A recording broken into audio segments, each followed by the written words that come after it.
Eu vou começar na ordem, como eu sempre falo, de exibição. Hoje a gente tem o Emanuel e o Alexandre com a gente, que são os nossos atores. A gente também tem o Caduzinho ali, que também é ator. Que lindo. E eu que dei o Caduzinho, né? Já botei o Caduzinho por causa do Cadu do filme, já batizei, mas não é necessariamente, mas maravilhoso. E eu queria que vocês, começando, em vez de eu ficar descrevendo, que vocês falassem do trabalho de vocês, que vem do teatro. Vocês são, né, atores, mestres bonequeiros, né? Então, eu queria que vocês falassem um pouco do trabalho de vocês e dessa vontade que eu achei lindo ontem, né, de essa inquietação do cinema que nasceu, né? Aqui, que é bonito isso ver, né, quanto um festival pode inquietar e render, né, produções, filmes, né? Como é que foi essa inquietação que surgiu? Um pouquinho do trabalho de vocês para apresentar também para o pessoal. Bom dia, prazer imenso, né? A Trapiá Filmes, né? A Trapiá Teatral. Isso, a gente destaca que somos um coletivo de teatro, né? Do Sertão, de Caicó, da região do Seridó, Potiguar, e iniciamos nossas atividades enquanto grupo, né? Reunindo talento, né, a bagagem cultural dessas pessoas que formaram a Trapiá em 2014. Né? Então, cada um tinha suas experiências. O nosso diretor, Lorival Andrade, ele é de Santa Catarina, da cidade de Itajaí, já um diretor teatral conhecido, premiado nacionalmente. Chega no sertão, né? Você sente o nosso calor, que é um calor profissional, não tem nada de amador no nosso calor. Né, o nosso sol é profissional.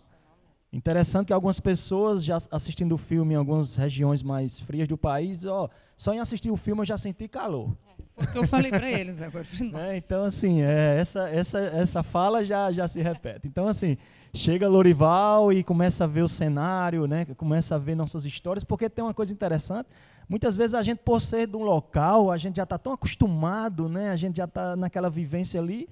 E esse olhar de fora é muito importante. Da mesma forma, quando a gente chega, né, em outros lugares e começa a observar aquilo ali. Né? Então, assim, a gente, em 2018, o nosso espetáculo de teatro ele virou filme, muito também incentivado por Raildon Lucena, que está aí. Raildon, ele é o diretor do Curta Caicó. Né? Então, ele assistiu o espetáculo de teatro e depois conversando com a gente...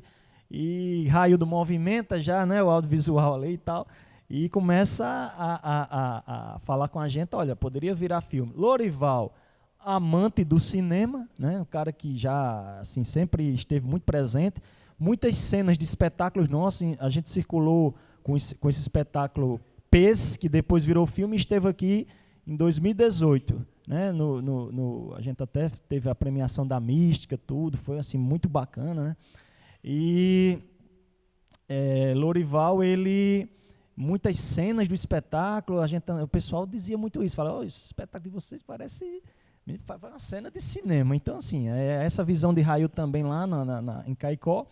E aí, a partir daí, a gente gostou, sabe? Disse, pô, esse negócio é bacana, é bom fazer cinema também, fazer cinema no sertão. Precisa nem de película, né? O sol já... Então, esse negócio aí. Então, vamos estudar, né? Então, vamos estudar, vamos ver essa questão de interpretação. A gente já tem um coletivo, um núcleo, né? Que a gente chama o núcleo duro da Trapiá. Essas pessoas que já se reúnem, já discutem, já preparam os espetáculos, pensa isso. E foi daí que surgiu a Trapiá Filmes. Aí começamos a preparar o filme Fole em 2019, a parte de produção, né? Já começar a se organizar. Porque em um dos nossos espetáculos, numa cidadezinha lá do interior, o seu Mané do Fole, como ele gosta de ser chamado, o seu Manuel, mas é seu Mané do Fole, um mestre importantíssimo de teatro de João Redondo, esse teatro de bonecos, né, que ganha vários nomes de acordo com a região do país, do fantoche, do mamulengo, chega na nossa região da Calunga, né, e chega na nossa região o João Redondo, né, e... seu Mané do Fole, ele foi assistir o espetáculo da gente na cidade de Cerro Corá, e ele foi assistir, né, com a roupa dele, né, de galante, a roupa do teatro lá, né, que ele faz, e a gente viu aquela figura chegar no espetáculo de teatro, assistir, depois a gente perguntou, mas o senhor veio fantasiado? Ele disse, porque eu vesti minha melhor roupa para assistir o teatro. Então, assim, são essas histórias, sabe, é esse acontecimento. a verdade, a nossa verdade vem daí, né? É muito verdadeiro o que a gente faz por isso, porque são figuras, né, que... E aí Lorival Andrade olha, né, o diretor diz, esse seu Mané do Fole tem que ter algum nosso projeto. E como muitas coisas que a gente não consegue realizar no teatro, a gente decidiu fazer no cinema, né? Então circular com um espetáculo, com um senhor de mais de 70 anos de idade, a gente sabe da dificuldade disso. Mas o cinema proporciona seu Mané do Fole chegar nos mais variados lugares, a história dele ser contada, a homenagem, os bonecos, então todo aquele imaginário, tudo aquilo que a gente já conhece da nossa região, a gente precisava mostrar para o Brasil através do cinema, através do audiovisual. Então, assim, rapidamente, né, porque eu falo muito também, mas eu acho que fazendo geral, né, mais ou menos isso aí, onde chega o filme Fole. O filme Fole, ele começa a ser bem aceito, né, lá na nossa região, e aí começa a se inscrever em festivais, e começa a ir para festivais, e a gente fica muito feliz, né, e chega novamente a São Miguel do Gostoso. Vou passar para Emanuel para ele falar um pouco aí sobre a experiência. Ele trouxe, né, vocês viram aqueles bonecos lá, né, os bonecos de Seu Mané do Fole, aquela coisa toda, meio que ritualística, né, então, o boneco de Emanuel, que Emanuel, apesar de ser jovem, né, assim, ele já é considerado, ele já há muitos anos que ele trabalha com teatro de bonecos na região, assim, ele vai nos mais variados lugares, ele já é considerado mestre também, por esses mestres, né? Então, assim, é uma homenagem também que Lorival, a gente portou o Emanuel na nossa companhia, né, na Trapiá Filmes. Emanuel também faz essa homenagem dessa questão do amor do pai para o filho bonequeiro. Bom dia a todos e todas. A gente, da Trapiá, a gente é um núcleo que tem 4 vertentes principais, né? A gente tem o Lorival, que ele é diretor de teatro. Tem o Alexandre, que é pedagogo, mas também é diretor de teatro. Tem o Custódio, que é quem assina no filme a direção de arte. O Custódio, ele é um grande artista plástico do Rio Grande do Norte, conhecido. Então, a gente tem o prazer de trabalhar com o Custódio. E tem eu, que sou mestre do Teatro de João Redondo e um pequeno pesquisador da cultura popular.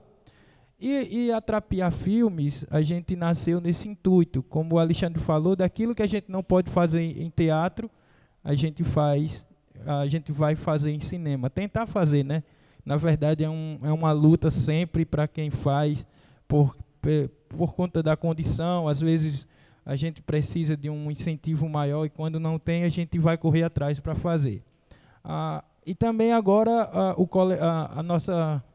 nosso grupo, a partir do nosso grupo de teatro, se formou uma associação, e essa associação hoje em dia já tem uma outra ramificação, que é a Jurema Coletivo de Dança, que fez a sua estreia o mês passado na Aldeia Sesc Seridó. Eu recomendo também que assistam o espetáculo da Jurema. E a gente está nessa luta incansável pela arte. Então, a gente vai vendo os nichos, os núcleos. Quando o Lorival chegou para mim, o Fole, ele chegou antes mesmo da nossa pesquisa pela personagem do Seu Basílio. A gente foi para uma reunião de rotina da Trapiá, e muito instigado e muito feliz pelo sucesso que tinha sido o nosso primeiro filme, que foi o Pez. Lorival, a gente procurando as histórias, o que as meninas falaram ontem, que o difícil é ter a história para contar.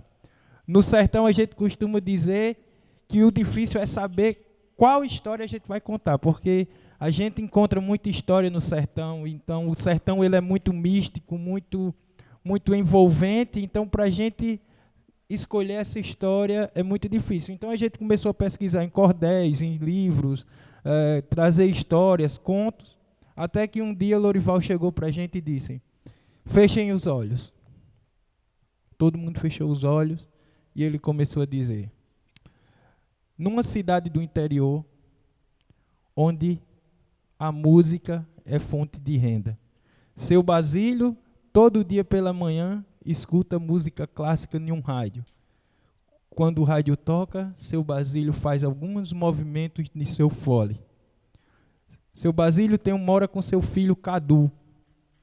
Cadu, um filho, também parceiro do pai nas apresentações de forró. O Cadu tem uma rixa com o Nozinho, tem uma rixa com o Cadu. E um dia Cadu sai de casa e começa uma briga. E seu Basílio começa a tocar seu fole debaixo de uma garoba. E Cadu começa a dar uns passos de uma capoeira mal jogada e finda com a morte dos dois. Isso era o que a gente dizia. Isso foi o que Lorival fez com a gente. Eu fiz um resumo do que é o conto do Wesley Gama, que foi quando chegou. Então ele disse, eu acho que essa história daria um belo filme. E a gente disse, então vamos tocar para frente. Então Lorival se sentou, fez o roteiro.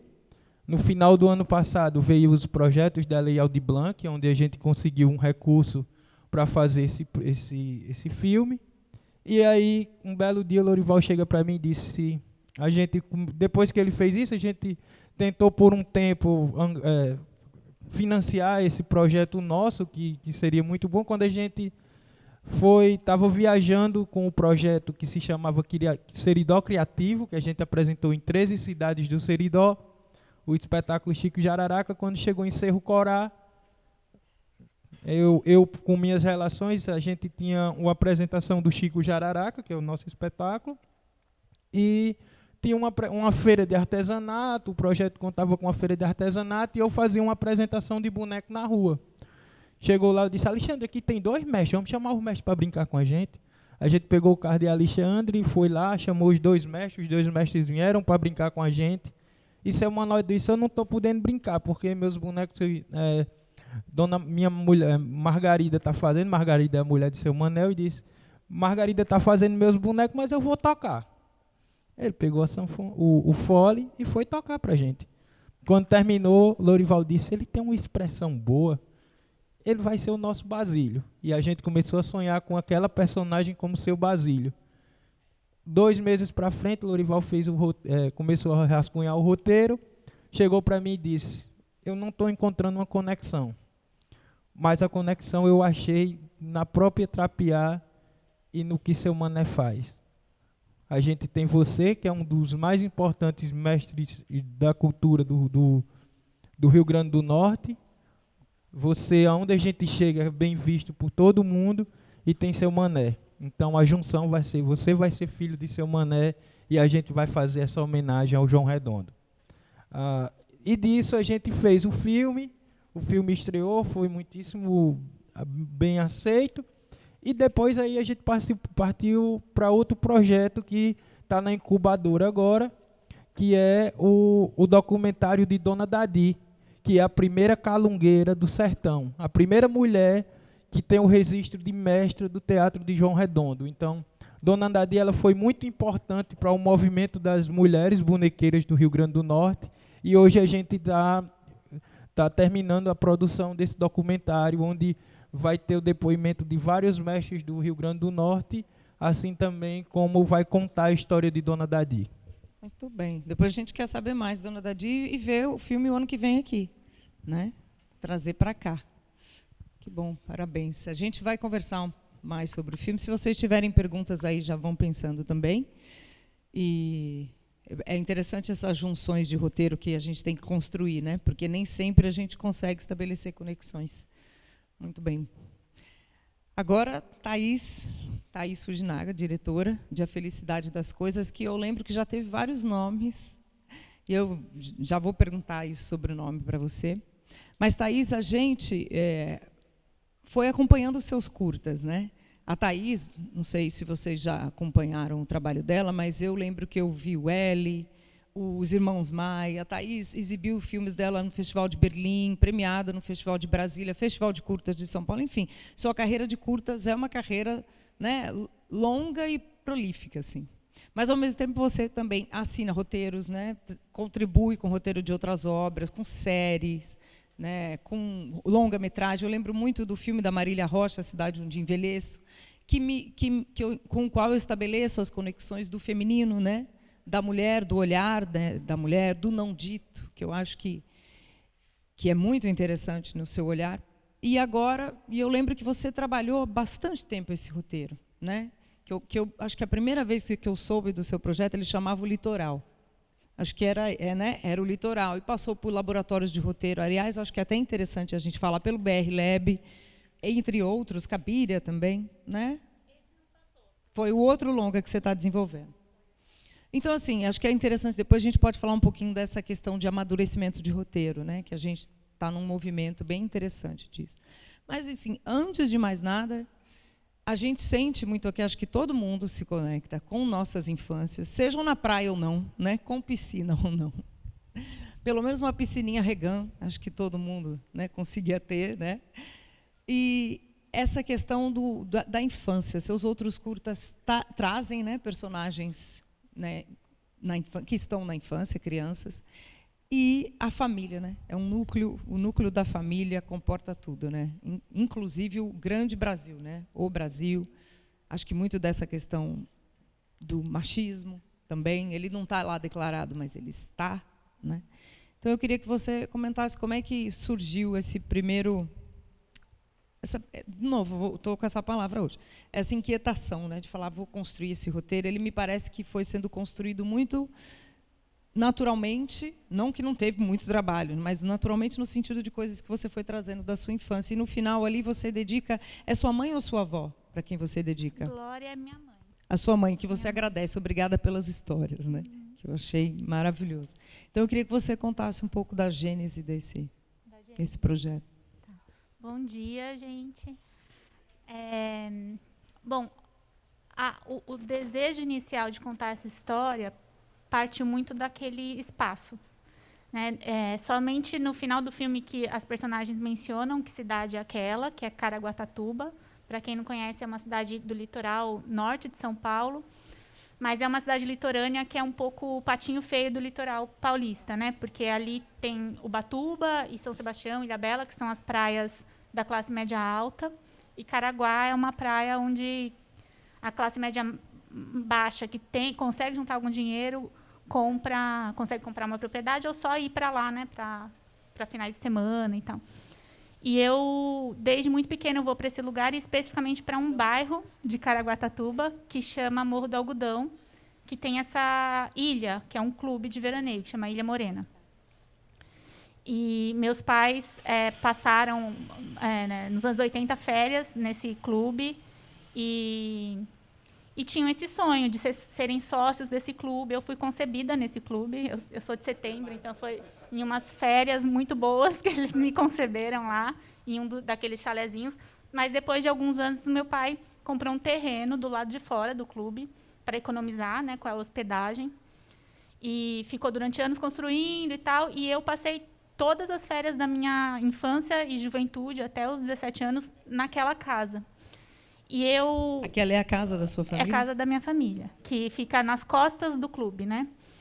E eu, assim, por ter a casa lá, e eu ficava as férias em janeiro inteiro lá. E eu tinha muito mais amigos fora do clube do que dentro, porque é um bairro periférico de Caraguatatuba e que tem essa coisa um pouco doida ali, que é essa ilha que os próprios moradores do bairro não acessam, né?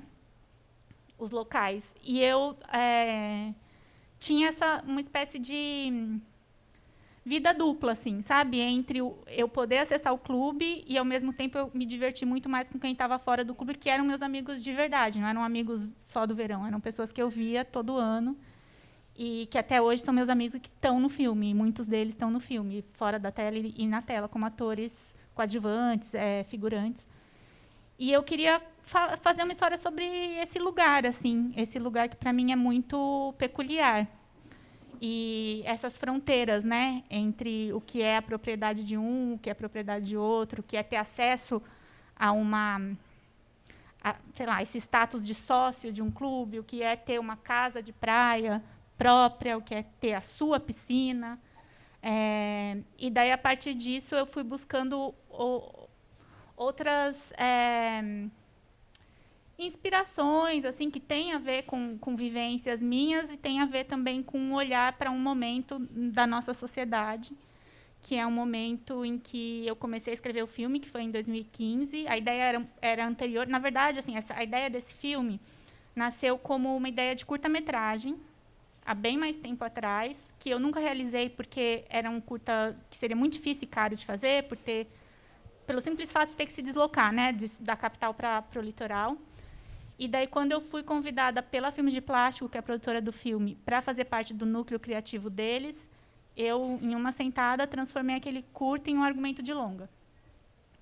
Que foi num fim de ano, assim. Eu fiquei do Natal até o comecinho do ano escrevendo esse argumento, que, assim, se a gente for ler esse argumento hoje, está tudo lá que está no filme. Mas, enquanto eu escrevia, eu estava muito ligada ao que, né, como todos nós, assim, atravessada pelo que estava acontecendo no Brasil, né, nesses anos, assim, a partir de 2013, 14, 15. E essa história da piscina, que foi algo que estava ali desde o começo, né, uma mulher querendo construir uma piscina na sua casa de praia, foi ganhando uma outra dimensão para mim, assim, como, assim, é quase como se fosse uma felicidade que escapou por pouco, como eu me sentia filmando, inclusive, né? Eu até te interrompo porque me pegou muito ontem a frase que você trouxe, que é a piscina é para Paula, o que esse filme é para mim. Né?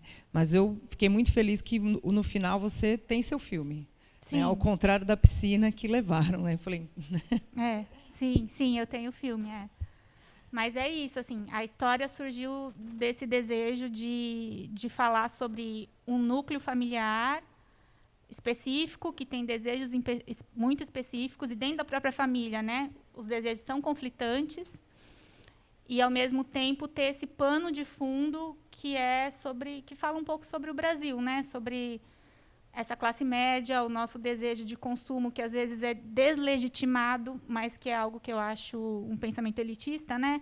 Inclusive, eu lembro muito, assim, quando eu estava escrevendo, antes de eu começar a escrever, mas quando eu estava escrevendo, essa ideia me vinha muito à cabeça, né? De que o governo Lula foi um governo que formou consumidores e não cidadãos.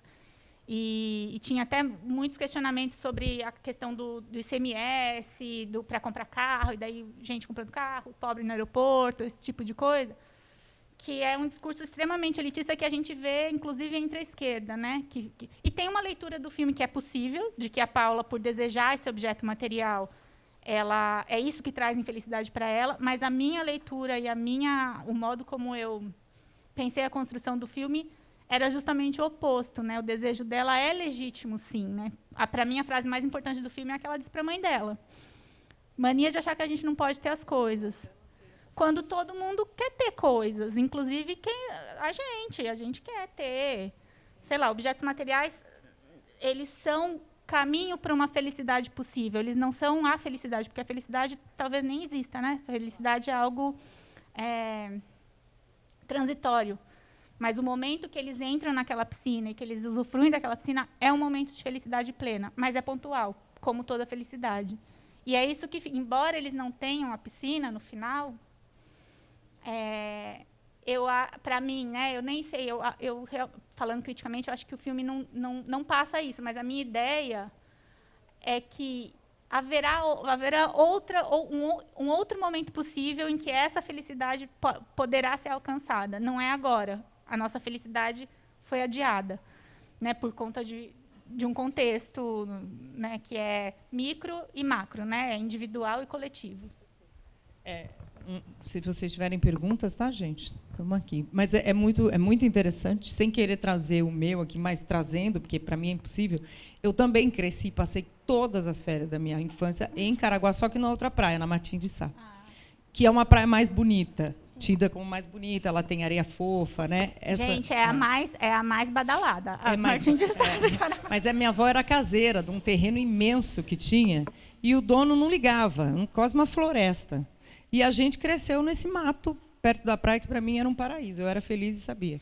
E não tinha clube, não tinha nada. Mas essa simbologia da piscina, ela não é só nossa, que está lá em Caraguá, da classe média baixa, né, a piscina até hoje, para mim, e é isso que eu acho muito interessante, a gente desconstruir esses mitos, a piscina sempre foi aquele símbolo para a classe média baixa e para a classe mais humilde ainda, dessa felicidade, de um estado das coisas. Né? Crianças ainda ficam histéricas ao verem piscina, e principalmente crianças que não têm esse acesso. Né? Não é a piscina, mas é tudo que vem junto com a piscina, né? Então, ela é essa metáfora mesmo da felicidade. Para mim, era na infância. Eu tinha o mar do lado, mas a casa com piscina é algo que você não acessa. Então, eu até anotei essa frase, que você falou, mania que a gente não pode ter nada. Porque eu acho que o limite entre o mero consumismo, mas o que simboliza uma piscina, ele é tênue, né? Então, é muito interessante. É fácil falar para quem já tem a piscina que a piscina não traz a felicidade, né? Ou como outras coisas. No caso aqui é a piscina, mas é interessante isso que você diz do governo Lula, né?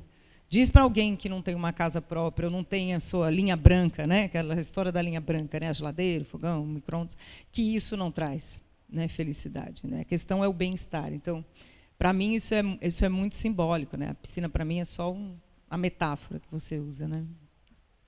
Bira tem pergunta. Tenho, bom dia. Thaís, parabéns pelo filme, muito, muito tocante. Duas coisas que eu queria perguntar para você. Não sei, eu ouvi o final do filme como um final feliz, porque apesar da perda material, houve uma recuperação ali do amor da mãe pelo filho, de uma conciliação, ou o início de um processo de conciliação. Aquele olhar que eles trocam é muito significativo. Ali no alto, quando está todo mundo lá embaixo, eles estão sozinhos, e eu gostei muito desse final. E falando dos garotos, o elenco é muito bom como um todo, mas aquelas duas crianças são geniais, especialmente aquela menina. É uma figuraça. Eu queria saber como é que foi a escolha desses dois atores, né? Especialmente aquela menina, que é uma coisa assim... acho que a Cecília, ou não sei, alguém comentou que acho que foi a Laís, que lembrava muito aquelas personagens de criança muito fortes que a gente vê em muitos filmes, né? E ela, nas poucas falas até que ela tem, ela ganhou o público ontem, né? Obrigado. Obrigada, Bira. A Lavínia, que faz a Gabi no filme, ela chama Lavínia Castellari, ela realmente rouba a cena, assim. Até a gente tinha que tomar um pouco de cuidado na montagem para ela não roubar demais, assim, porque tem o irmão, né, que é o co-protagonista ao lado da mãe. Mas o processo de casting, eu vou tirar, porque fica escorregando. A gente está com a distância aqui social, aberta. Suficiente, né? O processo de casting, assim, eu sempre tive, como a Flávia lembrou, assim, meus curtas, eu sempre trabalhei com criança, e eu gosto muito de dirigir crianças. Eu acho que elas têm uma disponibilidade, assim, e uma abertura que eu sempre acho incrível, assim, eu me divirto muito. Acho que para mim os sets de filmagem são muito tensos, então ter criança é sempre com quem eu me conecto mais fortemente. A Lavínia é a minha amiga, assim, a minha melhor amiga pós-set também, a gente se fala praticamente todo dia. E o processo, o Messias também, que é o menino, a gente teve uma conexão muito forte, mas o Messias estava naquela fase bem do filme, de pré-adolescente, virando um hominho, então ele não liga muito para mim, mas também foi muito importante, foi um encontro muito bonito. Eu lembro do teste que eu fiz com ele, que foi muito impactante, assim. Mas o processo foi o seguinte: eu sabia que, para mim, né, o mais importante no filme era esse elenco, era a verdade dessa família, mais do que tudo. Inclusive, eu deixei de decupar, porque eu fiquei até o final indo atrás dos personagens coadjuvantes lá em Caraguatatuba, que são todos de Caraguatatuba. Então, eu me dediquei muito aos testes, né? A gente viu muitas crianças, e eu estava em todos os testes desde o início, e a gente foi fazendo seleções para depois montar duplas. Teve várias etapas, né? Meninas e meninos, e daí a gente fez pré-seleções, depois juntou possíveis irmãos, baseados também em características físicas, para ver como se dava a interação entre eles. E daí, depois que a gente tinha duplas de irmãos, vamos dizer, finalistas, assim, né? 3 duplas. Depois não, porque foi tudo em paralelo, né? Enquanto isso, eu estava vendo as adultas, entre atrizes profissionais. E daí eu ia fazendo pares, assim, né? Pares de criança e, ao mesmo tempo, do outro lado, pares de mãe e filha, para depois juntar os pares. Então, a Lavínia e o Messias, eles foram passando. E, ao mesmo tempo, o que foi determinante para eu escolher os dois foi algo que eu acho que o Del falou, né? De já buscar pessoas que trouxessem características que são do personagem. para não ter que existir uma construção muito exterior, né, do que é, enfim, a verdade daquelas pessoas. Então, a Lavínia já era falante, já era espontânea, espoleta. Embora todas as falas dela sejam roteirizadas, todas as falas cabem na boca dela perfeitamente, né? Ela amava falar o caralho de chuva, ela não queria parar de falar. E, realmente, é um momento no filme que todo mundo ri em qualquer sessão, né? Sei lá, porque é uma coisa besta, mas é isso, né? Uma criança que também está de saco cheio, né? De todas aquelas férias meio frustradas. E o Messias também, né? Tinha um jeito muito introspectivo, ao mesmo tempo um olhar, assim, ele tem, né, um olhar que te atravessa muito, assim, e uma espécie de tristeza, assim, no olhar, que eu achei que me tocou muito, assim. O teste dele eu chorei quando ele estava fazendo o teste. E foi assim que se deu a escolha. E sobre esse final, vou aproveitar para você comentou do final do filme, porque tem isso, né, um filme sobre uma mãe que está no centro dessa família e que tem os seus desejos, e esses desejos são frustrados pelo peso do cotidiano e das coisas que vão contra esse desejo, que são de várias instâncias, né? Essa pressão, mas, ao mesmo tempo, tem essa figura do menino, que é muito importante, né, ao longo do filme. E eu sempre pensei, assim, quando eu pensava na história, numa ideia de contenção, tanto contenção de gastos, né? A família está sempre fazendo conta, está sempre, sei lá, tem muitos detalhes, né? Ela paga R$11 no crédito, ela pergunta o preço de tudo, ela fala, não sei onde é mais barato. Tem essa ideia de contenção dos gastos, mas contenção dos sentimentos também, né? Ela é alguém que se contém, que nunca explode de fato. E até uma contenção narrativa, né? A curva dramática do filme ela é contida também, né? Tem essa ideia de uma ameaça constante, de algo que pode acontecer, mas que, de fato, nunca acontece. O perigo está ali, nas pequenas coisas do cotidiano, mas ele nunca acontece. E tem um momento em que essa estrutura narrativa ela sofre uma espécie de ameaça, que vem desse menino. Porque a gente fica vendo a insatisfação dele, mas ele está sempre ali nas bordas, como a menina também está sempre nas bordas, né? Fazendo coisas que ninguém está vendo, né? Se arriscando ali no buraco, andando de bicicleta sem ninguém ver, até que o menino rompe com a narrativa e foge para o outro lado. Ele vai para o outro lado do rio. E viver uma aventura dele, porque ele também tem um desejo dele, né? Que não encontra com o desejo da mãe. É um menino escapando da mãe, né? A mãe perdendo esse menino. E ele se perde nessa aventura enquanto ela se perde na praia em busca dele. E daí, esse momento da roda gigante é, de fato, um momento de trégua, né? De reencontro. Os dois estão acima, né? No alto, a roda gigante tem essa ideia de estar... Não só ideia, né? Mas, concretamente, que eleva os personagens para eles verem um horizonte e que parece que eles estão vendo do mesmo lugar, que eles estão juntos, mas, quando a gente termina o filme, eles estão numa mesma roda, mas em lados opostos, né? Porque é algo que o filme tenta trabalhar, né? Essa relação do masculino também, né? De um menino em formação dentro de uma sociedade que diz que, para você ser menino, você tem que fazer certas coisas, né? E uma das coisas é não estar com as meninas, com as mulheres. Coisa de mulher é coisa chata, né? E é isso, é uma trégua, é ele olhando, de fato, para essa mãe, e talvez pensando em tudo que ele fez essa mãe passar, mas, ao mesmo tempo, ele não está ainda ao lado da mãe, né? É uma projeção, ele vai, né, é um final aberto nesse sentido. Ele vai aprender algo ou não, né? Ou ele vai replicar o que o pai dele é, né? Em relação à sua masculinidade, né? É uma cena muito, muito simbólica, né? Muito no não dito, mas eu gosto muito do olhar, da troca de olhar, porque eu, né, interpretei assim, que também é o primeiro momento em que eles se olham como indivíduos, né? Estão no mesmo plano, mãe e filho, mas existe esse momento para todo mundo aqui que já amadureceu e todo mundo que tem filho, ou o filho já chegou ou vai chegar, que é um momento em que você começa a enxergar o outro como indivíduo, né? Ele a enxerga como mulher, assim, talvez, e ele como um rapaz que vai vir, né? Não como a mãe e filho, né? Um olhar. Exatamente, né? Ela não é só a mãe dele, né? Ela é uma pessoa, né? Que tem e ela também. Esse menino já não é mais meu, né? Ele é do mundo, assim, né? E é sutil, né?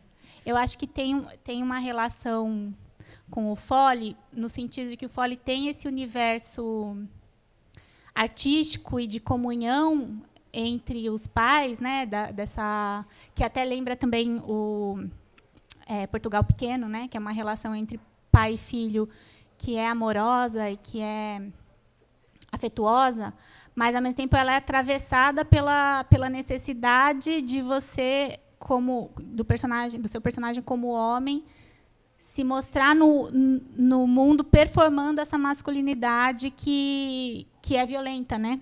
Essa rixa, o pai tenta segurar ele, mas ele vai, né? Porque por algo que é dele, mas que é construído para além dele, né? É construído na sociedade patriarcal em que o homem tem que vingar, tem que mostrar a sua macheza, né? Essa coisa do Fole também, dessa briga, ela vive muito nos sertões, porque antigamente no sertão o homem, para mostrar que era homem, por uma besteira amarrava a camisa um com o outro e brigavam de faca até um cair morto. Então isso era comum no nosso sertão. A gente tem movimentos muito machistas e muito autoritários, como o cangaço, um exemplo disso, que permuta esse caminho de briga, de violência, de desavença. Então, e no Fole ele tem essa junção poética a arte, do amor da arte, o amor, a alegria que esses bonecos traz para as duas personagens, tanto para o pai como o filho. O pai que tenta dar a vida a esse filho quando ele está sepultando com a música que os dois brincavam. Então, essa junção ela é muito importante também nos dias de hoje. Querendo ou não, a gente vive numa sociedade muito violenta. Eu não queria viver numa sociedade que eu amanhecesse com medo que meu amigo fosse morto amanhã. Mas isso é a realidade. Eu não queria viver numa sociedade em que você saia e eu fique preocupado se você vai ser assaltada, se você vai sofrer uma violência. E às vezes a violência está dentro da própria casa. E a gente fica incomodado com isso. A gente tem um poder de ter a arte a nosso favor, de mandar essa mensagem, de mandar essa luta, de empoderar minorias. A escolha do boneco que faz essa ligação do pai com o filho, aquela construção do boneco. O Teatro Popular de Bonecos do Brasil, patrimônio imaterial nosso, brasileiro, ele é uma das únicas expressões de arte do Brasil em que o negro é protagonista. Então, o boneco negro ele é o protagonista, seja no Mamulengo, seja no Babau, seja no João Redondo, seja no Cassimiro Coco. É o negro, é o protagonista. Ele é quem faz a história acontecer. E ele é o que move a história de Fole. Além da música, da sensibilidade da arte, mas ele é o que faz acontecer. A partir do boneco preto, daquele boneco negro, daquela figura, vai surgindo a história e vai brilhando nos nossos corações. Maravilhoso. É muito simbólico, né? Tem uma coisa que você comentou da música clássica, eu até anotei aqui ontem, eu estava olhando, que o que ele escuta quando coloca a fitinha é Dvorak, né? E a música ali me chamou a atenção, porque ao mesmo tempo que ela parece um objeto estranho naquela paisagem, ela casa muito bem, né? E dá muito ritmo à narrativa, que vocês optaram também por não ter diálogos, né? Então, eu queria que vocês falassem um pouco do uso da música, dessa em especial, junto com a música brasileira, né? Regional, e o não diálogo, os gestos. Oi? Durante muitos anos, né? Inclusive... Tá saindo? Oi. O rádio não é? O nosso meio de comunicação no sertão era o rádio, né? Que conectava toda essa população com o mundo. Então, muitas vezes a gente tem a gente cria estereótipos, né? Que você está lá numa região no sertão, mas como é que esse senhor ouvia música clássica? Porque lá é forró, você nivela, né? Tudo, né? Então, assim, mas o rádio, ele conectava tudo isso, né? Então, assim, a gente tem muitos relatos disso, das pessoas que ouviam rádio, ouviam o mundo, né? Inclusive com programas de alfabetização. Então, assim, tem muita essa questão, essa potência do rádio. E quando Lorival, né, pensou nesse sertanejo que, além do fole que ele toca, além das músicas regionais, ele também admirava a música clássica. Então, a música clássica tem que estar presente para mostrar, né, como o sertão é conectado e era conectado com o mundo, né, através do rádio, né? Então ele gravava, né, na fitazinha cassete, aquilo ali a gente tinha muito, eu lembro, eu ainda moleque, quando, né, a questão do cassete, a gente gostava das músicas, ia lá no rádio, gravava num sonzinho e depois ficava curtindo em casa. Então o seu Basílio, ele tem essa conexão com a música clássica vindo daí também, desses mais variados sons do sertão, mas também do mundo através do rádio. Lindo, lindo. Muito. E das músicas que a gente escolheu como trilha sonora do fole, ela é de cultura popular, que se chama Maceira, do Boi de Reis. E a outra foi composição do Mané do Fole. Ele fez a música, a gente foi lá, foi eu e Lorival na casa dele, e Lorival disse, o senhor não tem uma música sua que a gente pudesse usar? Ele disse, tenho não. A gente veio para Caicó e começamos a pesquisar músicas que pudessem fazer a trilha dessa briga.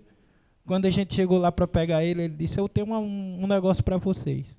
Foi eu e Alexandre, eu disse, o que é, seu Mané? Ele disse, o forró do Calanguinho. E tocou aquela música. Então, aquela música ele compôs para o filme, que foi um presente para nós. Imagine, você falou também da questão do não diálogo. A gente tem que ter muito cuidado também quando vai colocar pessoas. Seu Manel não é um artista, seu Manel, ele é um artista, mas ele não é uma pessoa do teatro, não é uma pessoa do cinema. Seu Manel, ele faz o teatro dele para se divertir. E seu Manel, ele é analfabeto. Então a gente não poderia explorar uma coisa que ele não sabe fazer. Então a gente, para honrar a memória do mestre, e ele nos ensinou tanta coisa nos dias de gravação que a gente cansado, também por conta do sol, por conta da rotina de trabalho, mas a gente olhava para ele no set e dizia, seu Mané, tá cansado? Ele dizia, não, vou já pegar sanfona e vou fazer um forró para a gente brincar. E é isso o que a gente aprendeu muito com ele. Então, a não escolha do não diálogo foi por isso, foi por essa questão, porque como ele não sabia ler, a gente preferiu explorar ele, a pessoa, mostrar ele como pessoa viva, Mané do Fole. Então, essa música era o que fazia esses caminhos para que fossem... A música falou, assim também como o silêncio falou.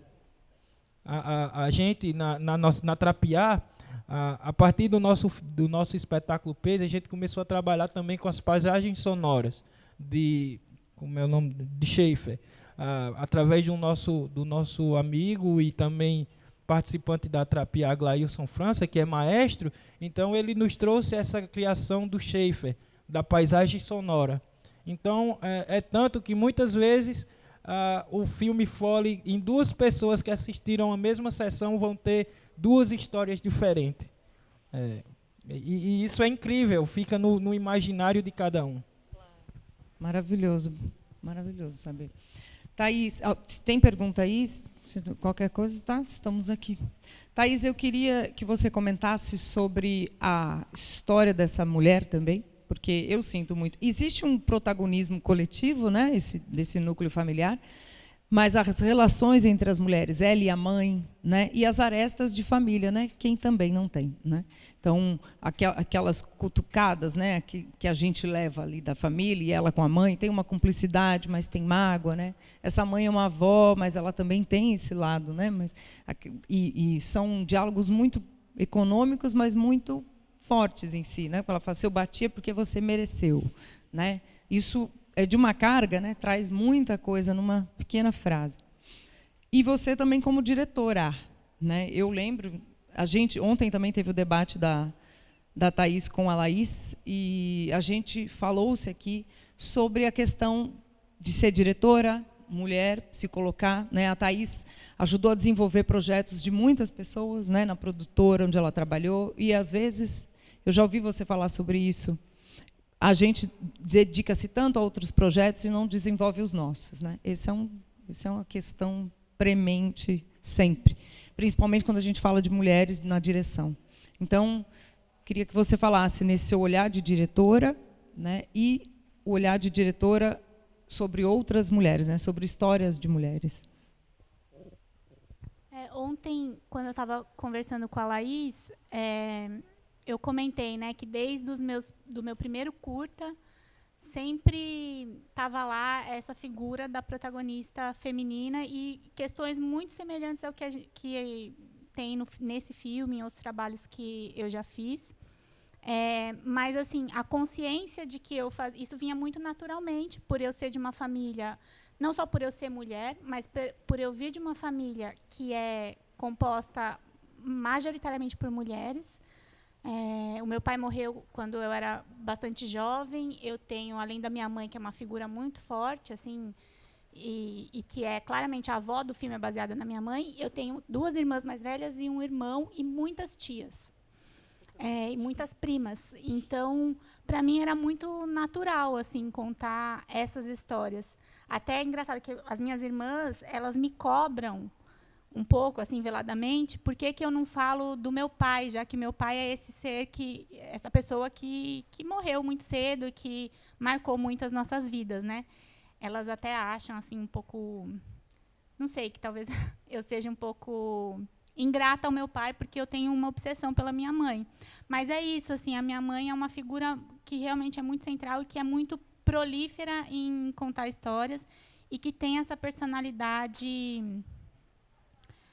como qualquer pessoa, né? Ela é muito complexa, mas que tem isso, assim, essas variações entre alguém que é muito afetuosa do jeito dela, mas, ao mesmo tempo, tem uma brutalidade que também ela aprendeu a ser assim. Ela teve que se virar no mundo, numa família de 7 irmãos, em que ela, sei lá, era a 6ª irmã, e que ela não era assim, a mãe dela não ficava ali por perto, cuidando. Então, ela tinha muito que se virar, e o jeito dela demonstrar afeto é um pouco como o da avó, é muito atravessado, assim, né? E passa por provocar, passa por lembrar de histórias que são ambíguas, né? A história lá do lixeiro é uma história que minha mãe conta, que ela contava para minha irmã. E assim, hoje em dia, né, isso tá, qualquer livro de, nem sei como chama, não é pedagogia, mas quando as mães estão grávidas e vão ler, né, sobre como criar um filho, isso daí seria extremamente condenável, né? Você mentir para sua filha que você vai jogar o irmãozinho no lixo. Mas que é uma coisa que eu acho muito divertida. Acho muito pedagógico. E é divertido, assim, porque faz parte de uma geração de mães que não tinham tempo de pensar, né? De elaborar essa maternidade, sei lá, responsável, né? Porque tinha que equilibrar 1000 pratos ao mesmo tempo. Então, essa figura e a relação da mãe com a filha, que eu acho que é uma das relações mais complexas da humanidade, sempre me interessou. Só que eu, né, quando comecei a fazer curtas, eu colocava essas histórias porque é como vocês falaram, né, as histórias que estavam ali, sem eu ter muita consciência de que eu estava fazendo um filme com protagonistas femininas, num cinema que é majoritariamente masculino e com personagens homens. Essa consciência eu tomei muito depois. Mas, quando eu fiz esse filme, eu já estava tomada dessa consciência. E, então, essa questão que antes era natural se tornou uma questão. Não, eu estou falando sobre uma mulher a partir de um ponto de vista de uma mulher.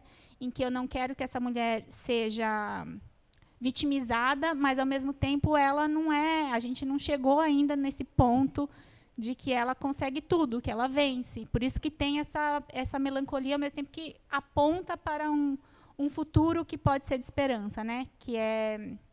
Enfim, os créditos, não sei se todo mundo ficou até o final, mas nos créditos tem um momento do som, de construção do som, em que eles foram para o parque se divertir, né? Ela estava lá e se divertiu. Isso não está na imagem, mas está nesse futuro além filme, que é algo que a gente tem que projetar e acreditar para continuar aqui, né? E não, sei lá, não desistir diante desse presente que está tão duro, né? Eu acho muito interessante, não sei se vocês acompanharam esse ano, que a gente sempre tem esse debate, né? Se a diretora, cineasta mulher, tem que só contar histórias de mulher, não tem, ou que histórias de mulheres elas trazem, né? Eu acho, nesse sentido, muito interessante ter cada vez mais diretoras, apesar de que, por exemplo, o Carlos II trouxe, né, o Sideral, que é também essa coisa da mãe, né, ali no núcleo e tal. É uma ausência da mãe, no caso, ali, né? Mas a gente sabe o que a presença dela era importante. Só com a ausência, né? E a gente entende a ausência desse pai, por exemplo, né? E esse ano, nos maiores festivais de cinema internacionais, foram diretoras que ganharam, né? A Palma de Ouro foi para uma francesa, o Leão de Ouro de Veneza também foi para uma francesa. E aí, lá em Veneza, foram 3 mulheres premiadas, né? A Jane Campion, como melhor direção, e ela ganhou a primeira palma para uma mulher com o piano, ela ganhou direção esse ano, com um filme que já está na Netflix, aliás. Chama, em inglês é The Power of the Dog. Eu já lembro em português. E aí, a diretora que ganhou o roteiro foi a Maggie Gyllenhaal, com uma história da Helena Ferrante. E a melhor direção foi uma francesa chamada Audrey Diwan, com um filme sobre o aborto. Então, elas estavam discutindo ali na coletiva de imprensa, e eu achei muito, muito forte que a Jane Campion falou, o que nos leva a crer, né, elas estavam conversando, é que as histórias das mulheres, de personagens femininas, deixaram de ser isso que você fala, que é só coisa de mulher. Assim, o homem não fica perto da mulher, às vezes, nem no roteiro, nem no cinema. Esse filme é filme de mulher. Não é para mim, quero ver filme de homem, né?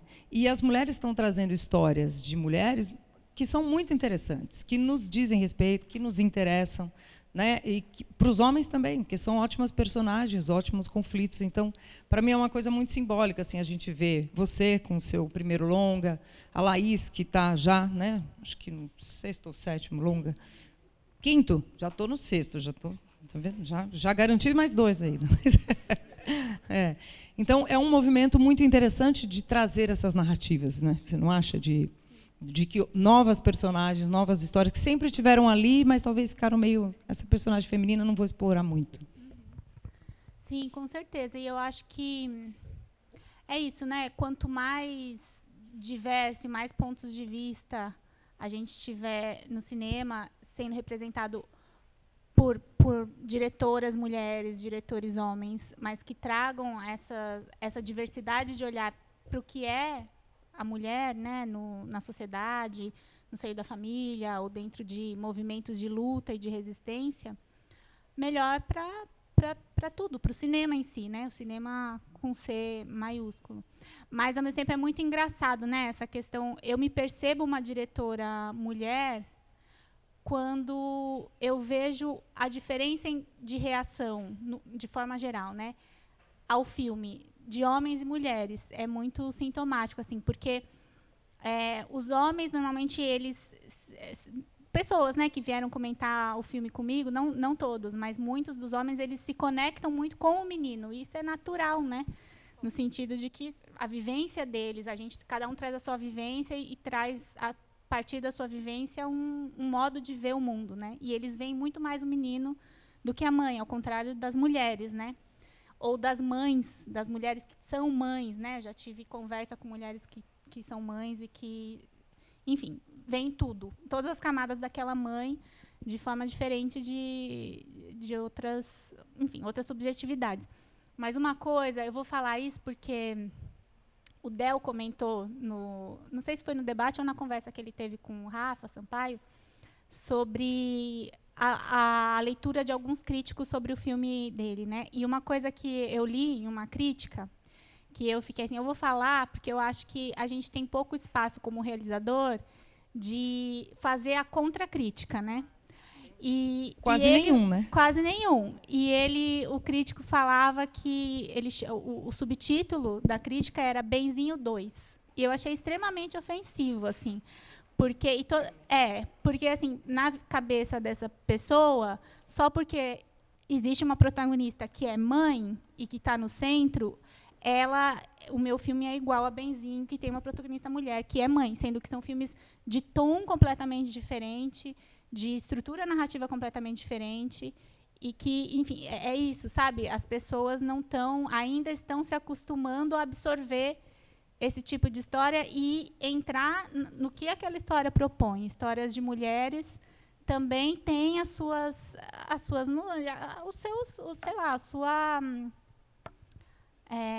o seu sentido próprio, né?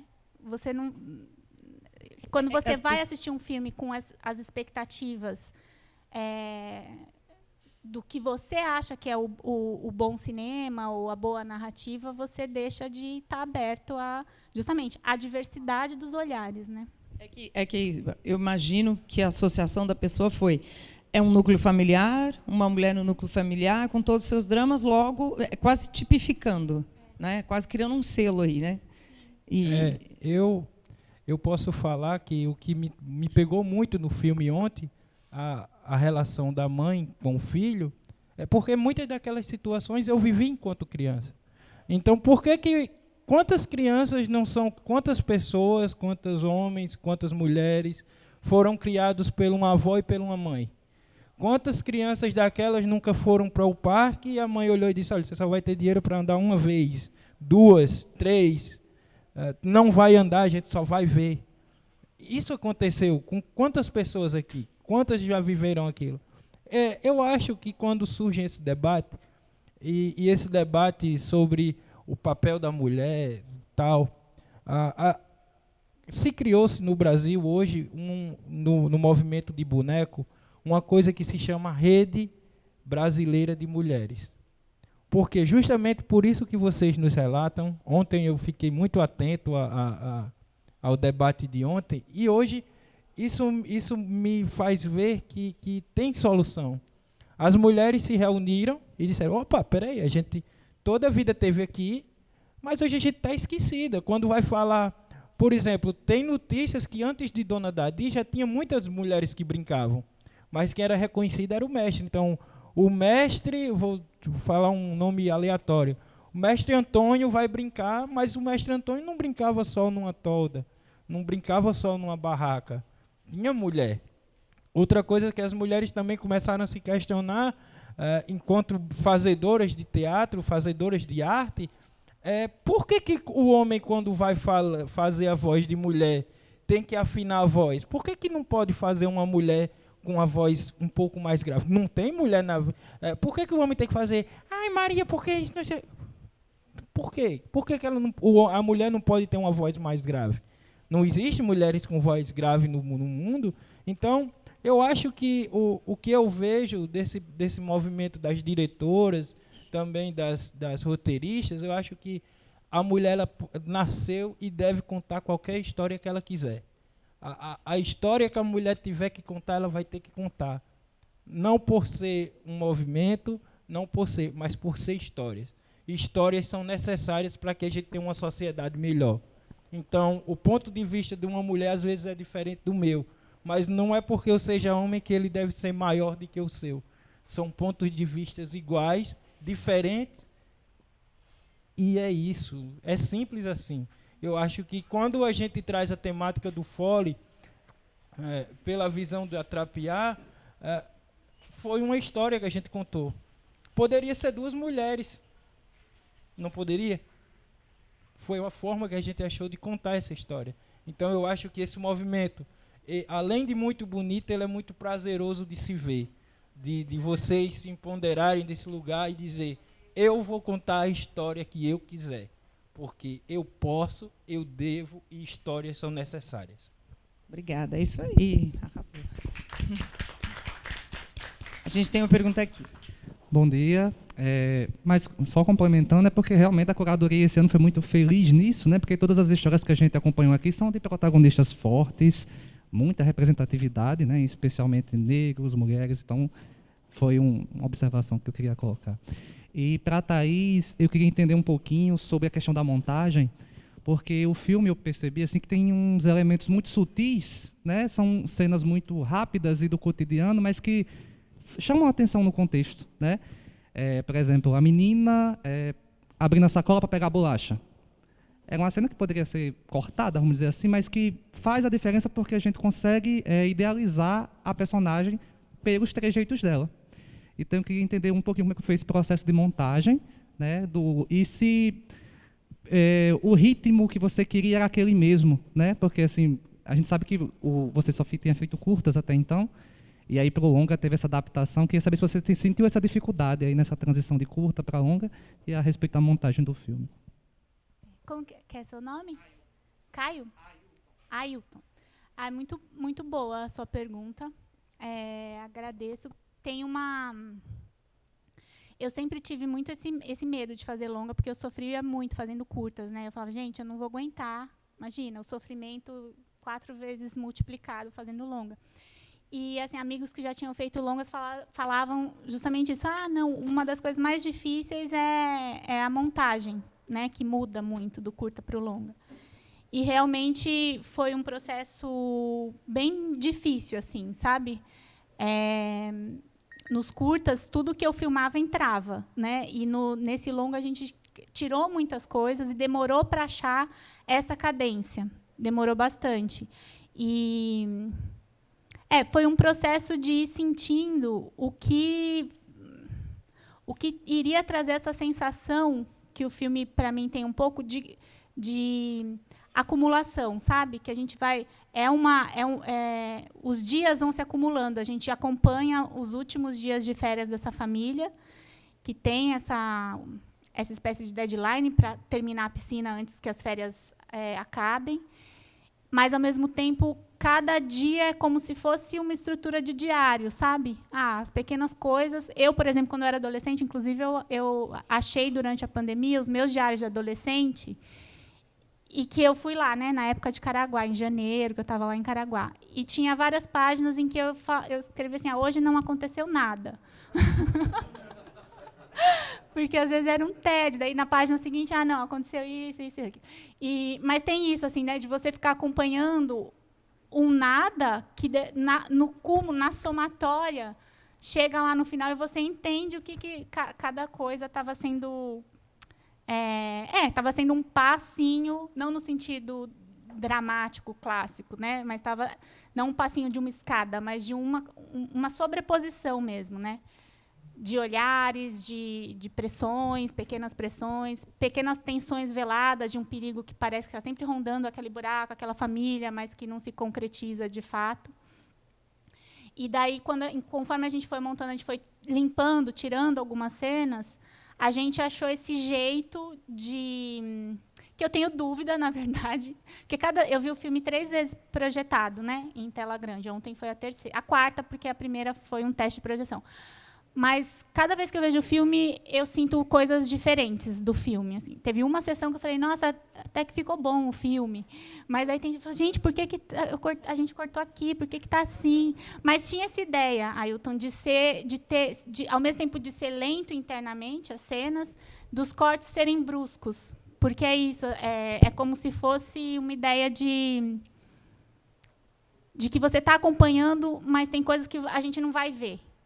Né, e que ali é o limite de onde chegar. Então, isso foi algo que nos orientou. O montador do filme é o Alexandre Taira, que é um companheiro assim de vida meu, não é meu companheiro casado, né? Meu outro companheiro de vida também é o fotógrafo do filme, mas são pessoas que trabalham comigo desde a faculdade, nos meus curtas, né? E esse não foi o primeiro, mas foi o segundo longa dele. Ele montou praticamente junto o longa Valentina, do Cássio Santos, e logo depois o meu. E a gente foi descobrindo um pouco juntos, assim, como achar essa estrutura. Eu acho que, enfim, é isso. A gente ainda está tudo é um aprendizado, né? Que nem eu falei ontem do meu primeiro curta, a mesma coisa o longa, assim, né? Gente, é difícil. Parabéns para quem acerta tudo de primeira, é muito difícil. E o importante é ter a chance de fazer mais, né? Porque eu tive, na verdade, eu tenho uma carreira já longa temporalmente, mas eu filmei muito pouco como diretora. Eu entrei em sets muito pouco, porque eu trabalho mais como roteirista e eu tive pouca chance de estar em sets. Então, eu demorei, entre o meu último curto e o longa, foram quase 10 anos, né? É muita coisa. Eu entrei também como Del, assim, morrendo de medo. Eu não posso errar. É a minha chance, né? Se eu fizer um filme ruim, nunca mais. E talvez é isso, né? A gente tem que lidar com essa pressão de outras ordens. E sobre a cena especificamente que você lembrou da menina pegando a bolacha, uma coisa que tinha no roteiro que caiu na montagem é que tinha muito uma ideia de que nesse cotidiano das mulheres, as duas adultas, né, a mãe e a mãe da mãe, que é a avó, elas estavam sempre preocupadas com o que eles iam cozinhar, com o que elas iam cozinhar para as crianças naquele dia, que é uma coisa que me identifica, assim, eu me identifico muito com o papel de mãe nesse lugar de você ter que alimentar o seu filho, que talvez seja a coisa principal que uma mãe tem que fazer, né? Manter o filho vivo é dar comida. E isso também é um cansaço para a mãe, ter que todo dia pensar o que eles vão comer. Daí tem um dia que ela vai lá e lanche, né? E em praia isso é muito comum, né? Comer lanche todo dia, jantar lanche todo dia. Até isso era muito presente. Tinha várias idas dela ao mercado que a gente foi tirando. E esse momento em que ela está lá, que ela acabou de ir na loja de piscina, acabou de ter uma conversa com o marido super dura. E ela, enquanto os filhos estão lá, né, no lazer e no clube, vivendo esse dia, ela está resolvendo os pepinos.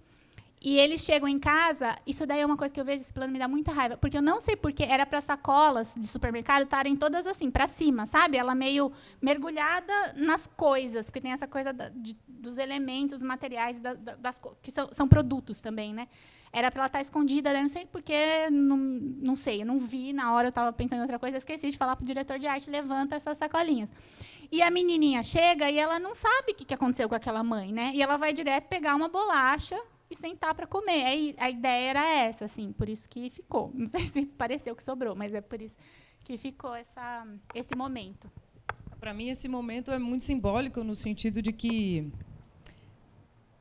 é verdade, né? Todos aqui já foram filhos, né? Se não são pais ou mães, filhos, todo mundo. E a subjetividade da mãe não existe, né? A mãe é a mãe, né? Então, assim, e essa cena me pega muito nisso, que ela está lá num momento e a criança nem instrumento tem para enxergar ainda essa subjetividade, mas muitos de nós crescem e continuam não enxergando a subjetividade da mãe, né? A mãe Aliás, a mãe é mãe, ela não é uma pessoa, né? Ela não é a Paula. E eu prestei exato. É isso. Eu prestei muita atenção que se a mãe fala o nome dessa filha, o nome dela é só no final que eu descobri que ela chama Paula. Né? Ninguém chama essa mulher. Não tem nome, ela é a mãe, né? Ou é a filha. É isso. É. E tem uma coisa, isso que você falou, é uma coisa que me toca muito, assim, porque eu tenho essa ideia, assim, que talvez não seja só minha, mas de que você se torna adulto de verdade quando você passa a enxergar a sua mãe como um indivíduo. E eu vejo pessoas, inclusive na minha família, que não atingiram esse lugar assim com 40, 50 anos. E deve ser muito duro, né? Você a vida inteira, porque às vezes a própria mãe se coloca nesse lugar de tanto que ela absorve isso de fora e quando ela deixa, sei lá, os filhos saem de casa ou ela perde esse lugar da mãe, parece que ela se perde de si mesma, né? E isso é muito faz parte da realidade de muitas de nós, né? É cruel, né? A Laís Bodans, que chegou aqui, bem-vinda, Laís. A gente vai conversar um pouquinho com a Laís sobre o filme dela hoje, porque amanhã, infelizmente, não tem debate. Mas vamos encerrar essa rodada e eu chamo a Laís aqui. Fala. Sim, da mãe que não está. Sim. Não existe, exatamente. Tanto que ela não existe que ela não é. E não é a mulher, né? Não é, sei lá, a Patrícia que foi para o foguete, a Paula, sei lá, é a mulher, né? Então, isso são detalhes. Eu acho né? que tem tanto, a gente até... A gente participou, eu e o Carlos, a gente participou de um debate já juntos, porque no Panorama a gente vai estar dividindo sessão. E tem essa questão tanto da mulher nos 2 filmes, e da mulher sobrecarregada, quanto a questão dessa masculinidade frágil, no fim das contas, que é frágil, porque eu acho, né, eu já falei para o ator também do Sideral, o quão incrível eu acho essa oposição entre ele, como ser social, performando para o seu amigo, esse papel de masculino que ele absorveu da sociedade, né, ele falando de pinto, grande, não sei o quê, né, e a diferença entre esse momento fisicamente e o momento em que ele recebe a notícia que ele vai ter que se virar porque a mulher foi embora, em que ele está assim afundando no sofá, né, totalmente frágil, assim, sem forças. E eu acho que no meu filme tem essa relação do menino, né, quando ele vai para essa aventura do outro lado na ilha, ele vai como esse mini homem, né? Não, eu vou me aventurar, eu vou me arriscar, e ele volta um menino, né? Não é nesse sentido, é um rito de passagem, né? Desse menino, só que quando entra no rio, ele é trazido de volta para o centro da família, que é a casa, e ele sai de lá um menino que sentiu medo, né? Sentiu medo e sentiu que podia morrer, né?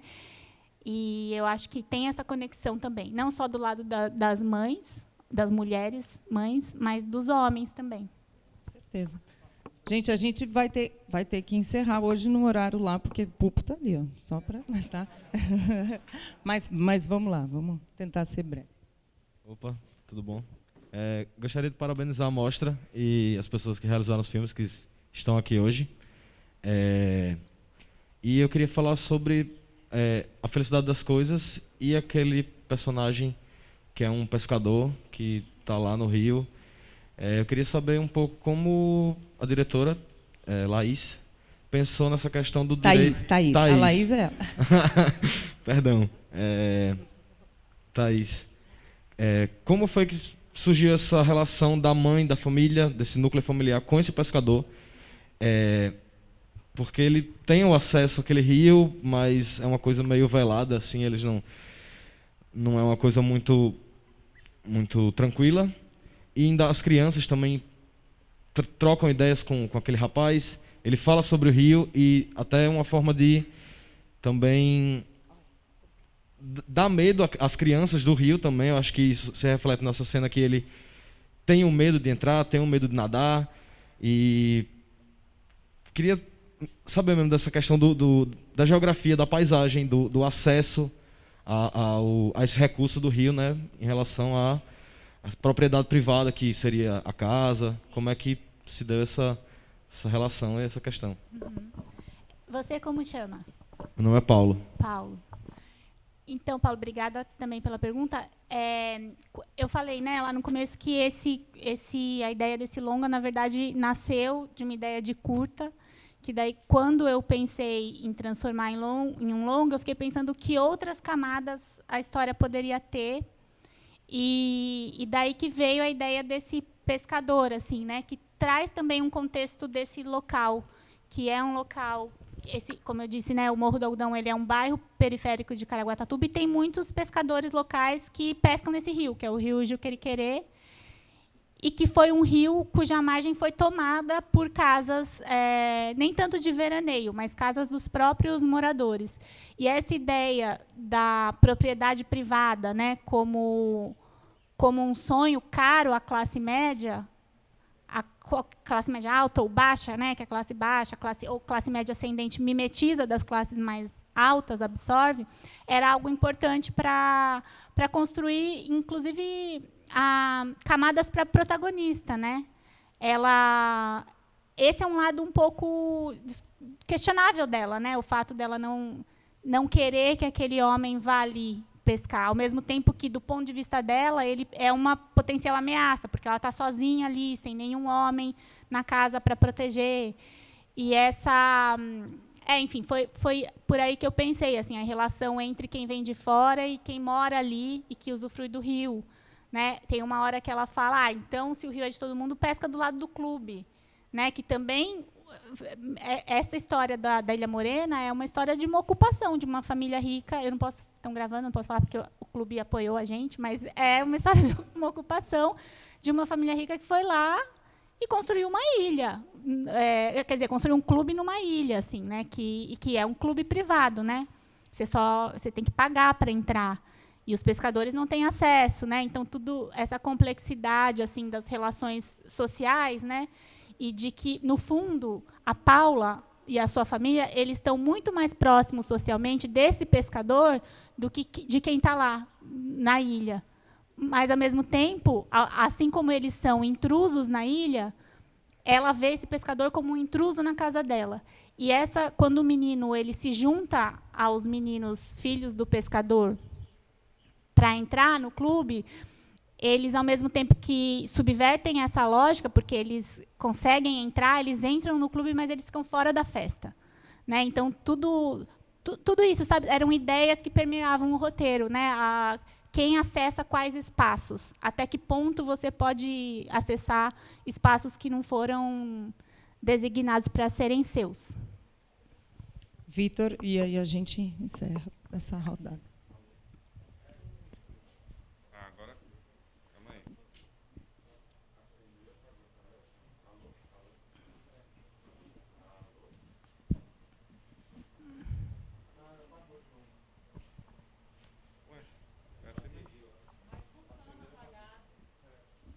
Funciona? Agora? Tá, foi. Dá vontade de falar muita coisa, mas eu sei que o tempo é curto. O filme da Thaís me conecta comigo em muitos níveis, assim, me vejo identificado em muitas coisas. E trouxe a superfície assim, da minha memória de infância, coisas que estavam ali já profundas e adormecidas. Assim. Mas acho que a relação, essa mãe que é anulada, né, em muitos níveis, em coisas muito simples, né, como a avó que passa por cima de um desejo, de uma ordem da mãe, né, de falar para o homem, por exemplo, não, entra aí, só tocar, e ela que é dona ali daquele lugar, enfim, está ali no centro, se vê completamente anulada em muitos níveis e nunca descansa, né? Ela está trabalhando ali nas férias em prol de um lazer, de um descanso dos filhos e da família. Então, me trouxe isso dessa coisa que quando a gente é criança, a gente não entende, que é esse backstage que tem das férias e do lazer, que são os pais fazendo de tudo ali para que a gente tenha o melhor, né? E indo além, também tem a relação com a dívida, assim, que também era algo que, na minha família, era muito isso, né? Os pais tentando esconder essa realidade dos filhos, por proteção mesmo, né? Então, eu lembro que, quando eu comecei a entender isso, caraca, meus pais, sabe, tem problema ali, não é que é tudo uma maravilha, que a gente tem as coisas. Então, existe uma coisa que está por detrás disso, tentando sustentar. E quando eu comecei a entender isso, primeiro foi uma preocupação muito grande, né? Tipo, meu Deus, tipo, meus pais estão endividados e que merda. Então, eu não quero nem fazer isso aqui que eu estou fazendo, porque, sabe? E depois, quando eu fui crescendo, entendendo também sobre, né, questões financeiras, passou de preocupação a também um pouco de incômodo, de irritação, de querer também mudar isso, sabe? Então, acho que eu cresci tentando fugir dessas coisas, assim, porque realmente foi quando eu me senti mais adulto, sabe? Foi esse rito de passagem que a gente tem de uma maneira muito bonita, né, na história do menino. E as relações entre essas gerações e entre esse núcleo familiar também é muito bem construída. E você vê essa conexão entre o filho e a mãe, que são muito parecidos de personalidade, né, e de maneira de lidar com o mundo. Isso, ao mesmo tempo que os aproxima, também geram esses conflitos, né? Então, enfim, só queria te agradecer por essa obra. Eu realmente fiquei muito tocado. Vem dessa base do seu roteiro, né, muito bem escrito, muito maduro. Isso dá para notar em cada decisão, em cada elemento. Não tem nada ali por acaso. E aí vem a execução, que eu acho magistral, e acho que o grande trunfo, assim, tem muitos, mas o trunfo do casting, da escolha dos atores e do trabalho com os atores. E, nesse sentido, eu queria saber como é que, se possível, falar um pouquinho desse processo de direção de atores. Essa parte da noite é maravilhosa, e esses meninos, assim, como você conseguiu construir isso de uma maneira tão natural, e como você trabalhou com essa juventude, assim, como que você se aproximou deles. Porque realmente tem uma geografia desse lugar de veraneio, de praia, que é incrível, sabe? Tipo, desde o som alto que incomoda, que tem, né? Enfim, acho que tudo, assim. Mas queria saber esse trabalho com os atores, com os meninos e tal.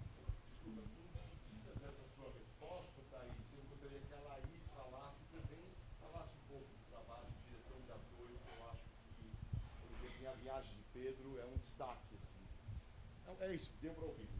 Deu. Aí já, imediatamente depois, já passa para a Laís, aí vai fazer um caminho, e ela pode falar um pouco sobre isso também, que eu acho importante. Certo. Obrigada, Vitor. Fico bastante feliz com o seu comentário.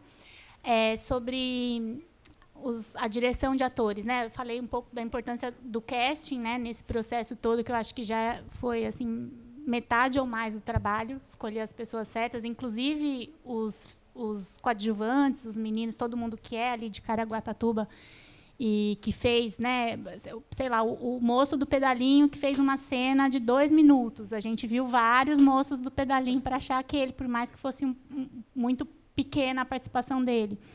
A gente teve uma preparadora de elenco para as crianças, que foi a Thaís Medeiros, uma grande parceira.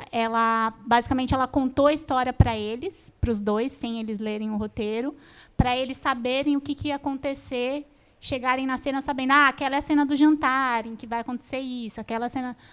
E daí, assim, no set, é isso, assim, eu acho que uma das coisas mais caras, para mim, pelo menos, né, aprendendo a fazer cinema, para o processo de direção é tempo, né? Então é uma luta muito grande para você ter tempo de na hora conseguir fazer, trabalhar a cena, fazer takes, se for preciso, para ajustar a atuação, né? Então teve isso, assim, teve um processo de ensaio longo antes da filmagem. E, quando a gente chegou lá no set, também, a gente passou todas as cenas nos ambientes.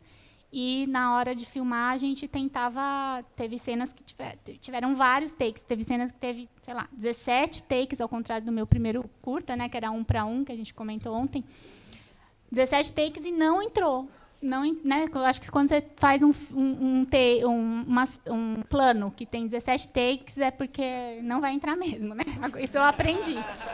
E que daí a gente tirou da montagem, que eram cenas que, para mim, é super importante, não sei o quê, mas que eu trabalhei, e isso eu sou muito desapegada na hora de montar, porque, para mim, o mais importante é a atriz. Pode estar lindo, pode significar coisas, mas se eu não acredito em uma coisinha que elas estão ali falando, eu tirei. Então, acho que foi na montagem que esse processo todo se concluiu. Mas, de direção de atores, o que eu posso dizer é, assim, em relação à juventude, assim, dos meninos, teve uma coisa, estava tudo roteirizado, mas, em relação aos meninos em si, como eles iam interagir ali na mata, o que eles falariam, isso foi uma parte que a gente não chegou a improvisar, mas eu fiz uma excursão com eles, a gente fez uma... para eles se conhecerem, inclusive, porque eles são todos de Caraguatatuba, mas alguns deles não se conheciam. E o ator, o Messias, que faz o Gustavo, não conhecia nenhum deles. Então, a gente foi um dia para a ilha, à noite, e fez uma trilha no bambuzal, no mato. E eu ficava anotando, eu e a segunda assistente de direção, ouvindo o que eles falavam e anotando coisas. Teve uma coisa que não entrou, eu vou contar, é a última coisa que eu vou falar. Pupo, não sei onde ele está, que é um dos atores, que é um bem chavoso, assim, que ele está com uma sacolinha, não sei se vocês perceberam, ele tem uma mini sacolinha assim, dourada na mão. Porque no dia desse tour que a gente fez, dessa trilha que a gente fez, ele veio com essa sacolinha, e ele é meio durão, assim, né? Ele ficava com essa sacolinha meio levantadinha no meio do mato, tem que passar por baixo de coisas.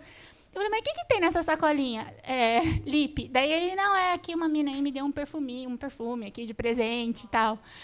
Daí eu achei aquilo tão legal, assim, porque ele tinha acabado de vir e uma menina, que era meio a fã, ou crush dele deu esse perfume e ele não teve tempo de devolver.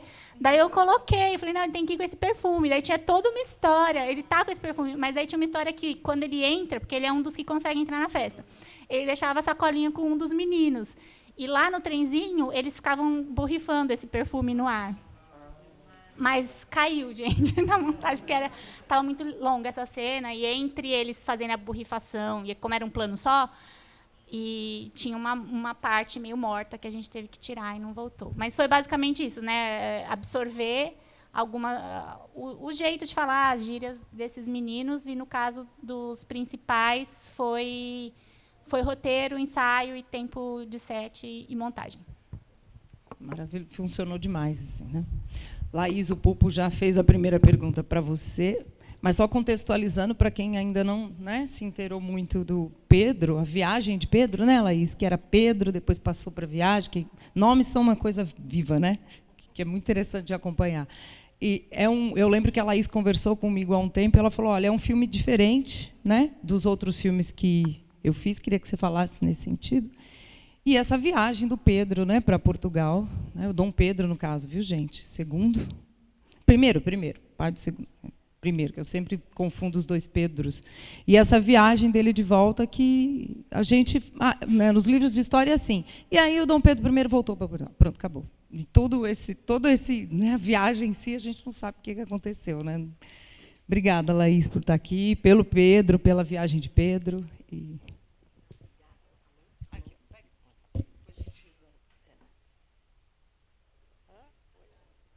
Obrigada aqui pelo espaço também, poder contar um pouquinho, mas eu queria só ainda voltar para o filme, que eu também fiquei muito impactada ontem, gostei muito, também fiquei muito impactada com o trabalho dos atores, e só queria falar uma coisa que eu já falei, te encontrei ali no café, né? Assim, foi a primeira coisa que eu falei, porque tem vários comentários, mas esse que você fez, para mim, é o que mais me chamou a atenção na obra, como um todo, que eu acho muito madura mesmo, mas é que, de fato, é muito raro um trabalho de atores em que todos os núcleos são impecáveis. Não tem ninguém fora do tom. E eu valorizo muito isso, e eu sei o quanto é difícil. Então, só para falar que eu acho que você tem um pulso muito firme, e isso é ótimo. Então, acho que você demorou 10 anos, mas você tem uma intimidade com essa... O set é seu, a montagem é sua, o filme é seu, está tudo certo, não tem problema demorar.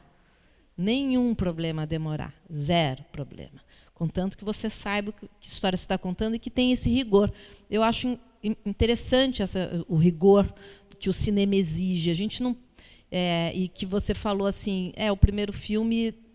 o medo do errar, porque se você erra o primeiro filme, e é verdade, não pode errar. Realmente não pode errar, não, primeiro, nem segundo, terceiro, não pode errar. Porque, de uma certa forma, claro, eu acho que depois você vai... Porque você vai contando quem você é, né? Assim, então... falando um pouquinho assim, que onde eu aprendi isso, eu aprendi esse rigor, na verdade, eu aprendi com Antunes Filho, diretor de teatro, que eu tinha 18 anos quando eu entrei no núcleo de teatro dele, mas eu entrei meio desbundada, né, desse jeito, que legal fazer teatro, mas um pouco pela farra, pela brincadeira de estar ali. E ele, assim, deixou muito claro que quem trabalha no mundo das artes é uma profissão como qualquer outra, e exige muito estudo, muito rigor, muita concentração, não é diferente de nenhuma outra profissão. Então, não tem festa. E se você faz para o aplauso, para ficar recebendo os aplausos, também você está na profissão errada, porque, na verdade, o aplauso talvez aconteça, talvez não aconteça, né? Se você não tem o prazer no processo, na caminhada, na execução, no desenvolvimento, no caso do cinema, né? Escrever o roteiro, ir para o set, ir para a montagem, projetar o filme, como você falou, se devora, né, as sessões que você está vendo, refletindo, aí não faz sentido. Assim, então, o aqui e agora é o mais importante mesmo, né? E o Antunes tinha tal, ele escrevia um tal do método de teatro, e um método de teatro que ele morreu não acabou, porque assim, na verdade, nunca ia acabar, porque ele estava eternamente investigando, né? E esse desejo da investigação, acho que para o audiovisual para o teatro também, não quero diminuir nem comparar as artes, mas assim, para o cinema é fundamental o desejo, a curiosidade, a investigação, e não acalmar, e não falar, então tá bom, tudo bem, vai isso aqui. Não está tudo bem, tem que ter rigor, né? E, de fato, o melhor amigo do ator é o montador, gente. É o montador.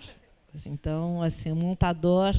Já vivi várias situações, né? Inclusive nesse filme também, que vai passar hoje. Não vou falar qual é a personagem, que é muito deselegante da minha parte.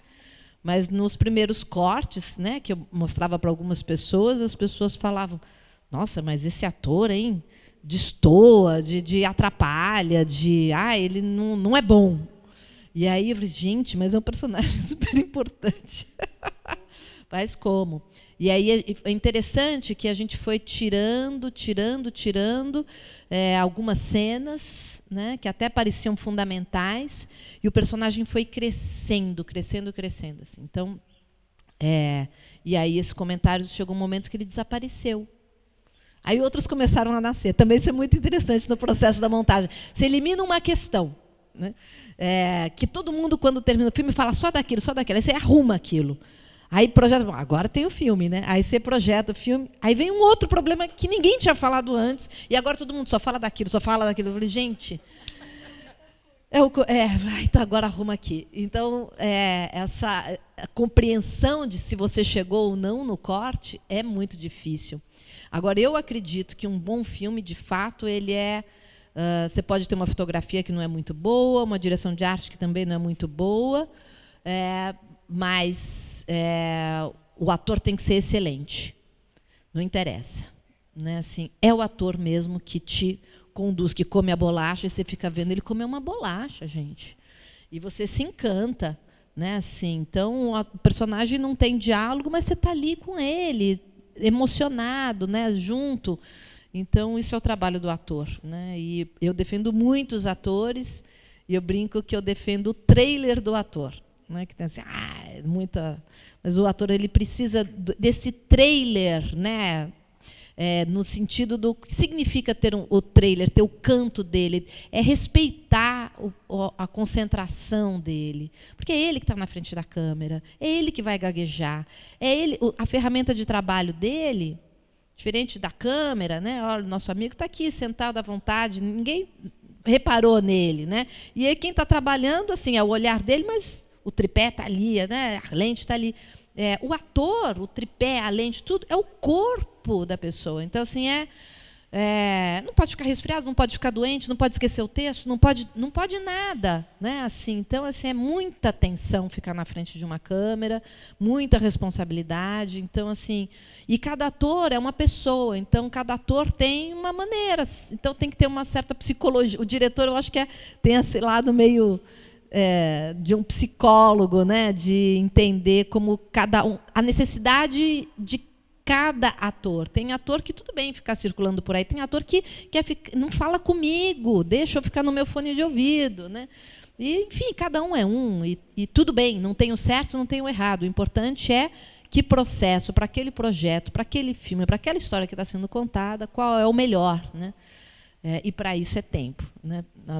Você falou tudo que tinha que falar. Assim, eu acho que um bom trabalho na frente da tela é quando você faz um excelente trabalho antes, né? Nos bastidores, no processo.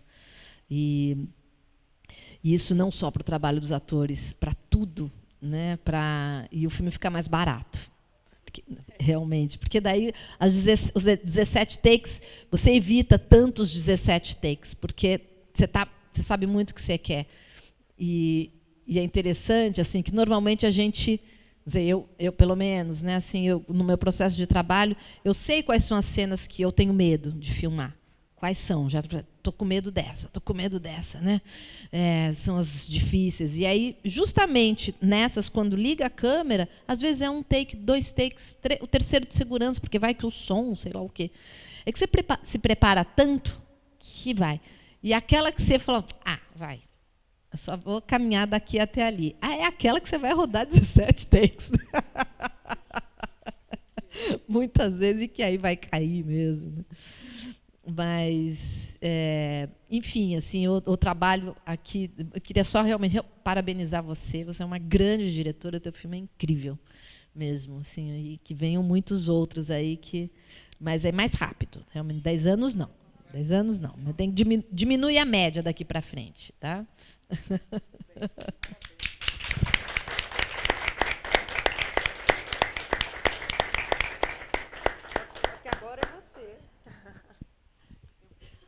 Agora eu queria que você falasse, agora você falando como diretora e dirigindo esses atores num cenário que é reduzido, limitado, talvez, porque essa viagem se passa nesse barco, né? Então, qual foi esse seu desafio como diretora nessa geografia do seu filme?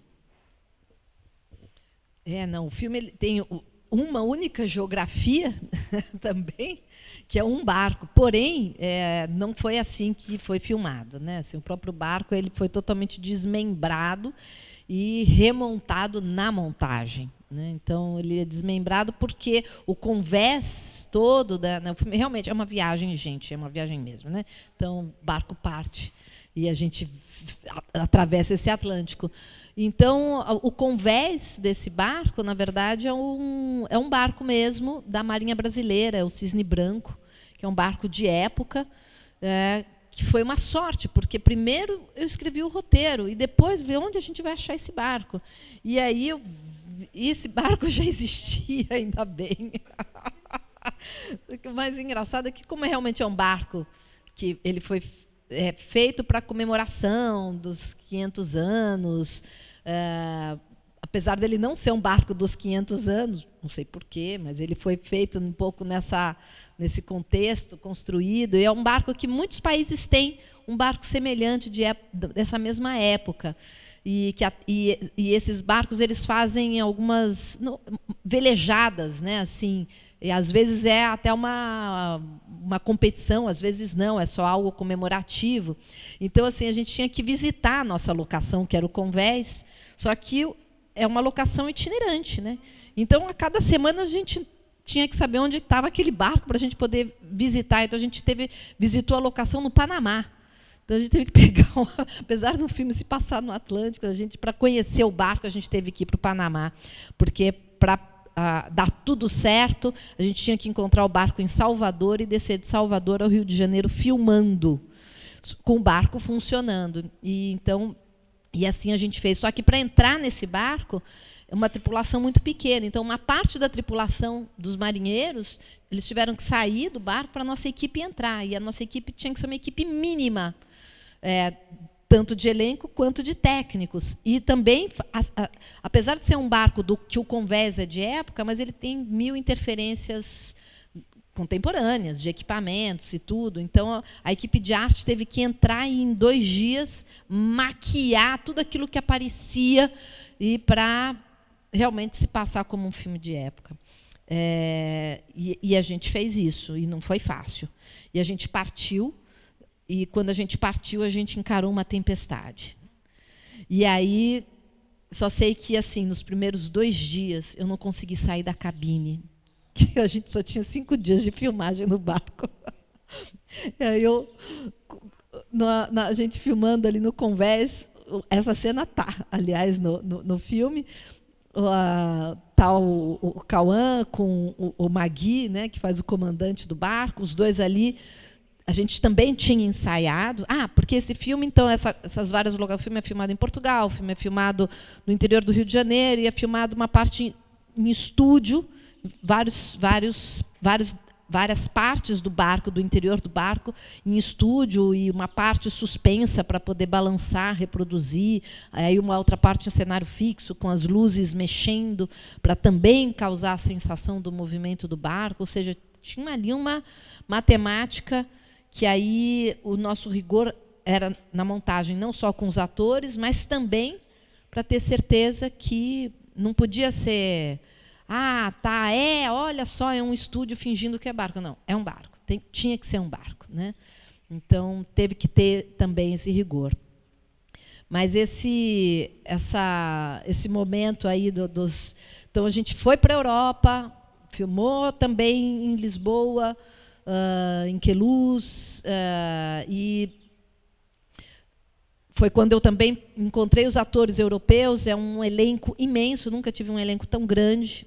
E um elenco, talvez não chega de saudade, mas talvez esse seja até maior, porque são vários núcleos enfim, muito distintos. E eles...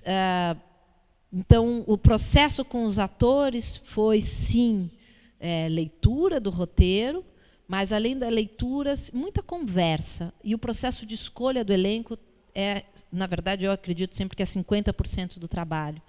E foi uma pesquisa muito grande, e uma boa parte deles, em São Paulo, tem um movimento muito interessante que está acontecendo de refugiados de países africanos, e pessoas incríveis, sofisticadas, e que já tinham atuado. Alguns fizeram o filme da Lili Café, o Hotel Cambridge, tinham experiência, outros não. E foi muito interessante todo o processo, e porque, de uma certa forma, o barco, na hora que a gente misturou tantas culturas e tantas línguas, e a intenção do roteiro era essa, era um pouco reproduzir o que era o Brasil em 1731, né? Assim, é esse Brasil, essa confusão de cultura e de línguas, e que, de fato, o fazer do filme era essa confusão de culturas e línguas. Também, né?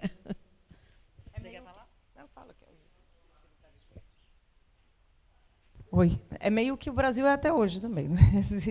Era diferente. Não, era, claro. Era um país jovem, né? Eu acho que estava, de fato, ele era um potencial de Brasil. Ele tinha muito potencial. Ele podia ir para vários lados, né? E veio para esse que a gente conhece muito bem.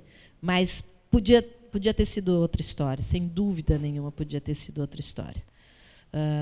Mas, sim, todas as opressões e as camadas, eu acho que o barco tentou, de uma certa forma, na geografia do barco, mostrar essa hierarquia, né? Assim, quem está em que andar daquele barco e como se comportar naquele barco, né? Assim, mas o Brasil ele ainda estava num estado bruto que ele podia ser moldado, podia vir para cá ou para lá, né? E eu acho que é o divisor de águas, justamente, quando Dom Pedro sai, e o filme não conta essa história, não tem essa pretensão de falar como o Brasil se formou, porque, de uma certa forma, a gente sabe muito bem. Né? Mas ele ali, naquele momento, podia, sim, ter...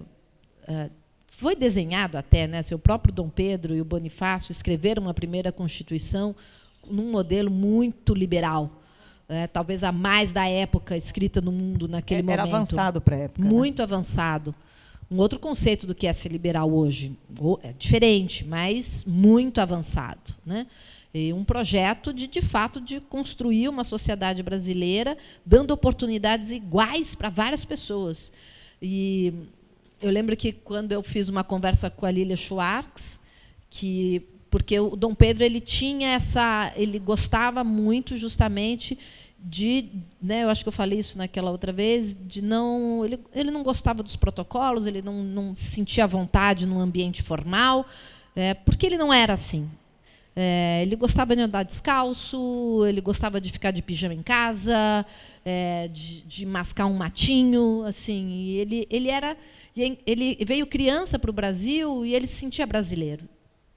E ele gostava de ficar na cozinha. Era onde ele ficava à vontade, mesmo, né? Assim, então,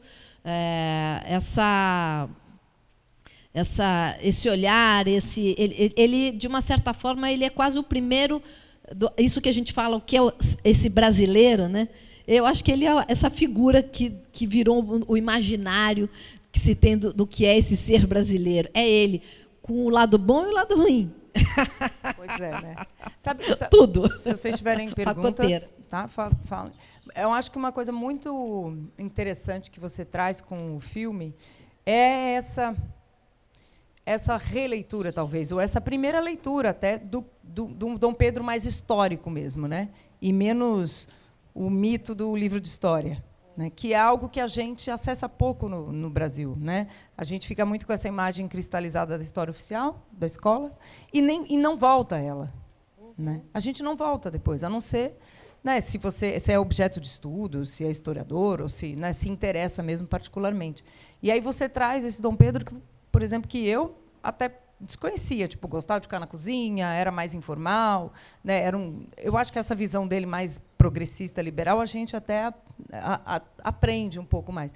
Mas esse Dom Pedro também no privado, que fala muito de quem ele era no público, o cinema pode dar para a gente numa nova leitura, né? Como é que você está exibindo o filme, né? São poucas sessões que ele teve, né? Na mostra só até agora, né? 3.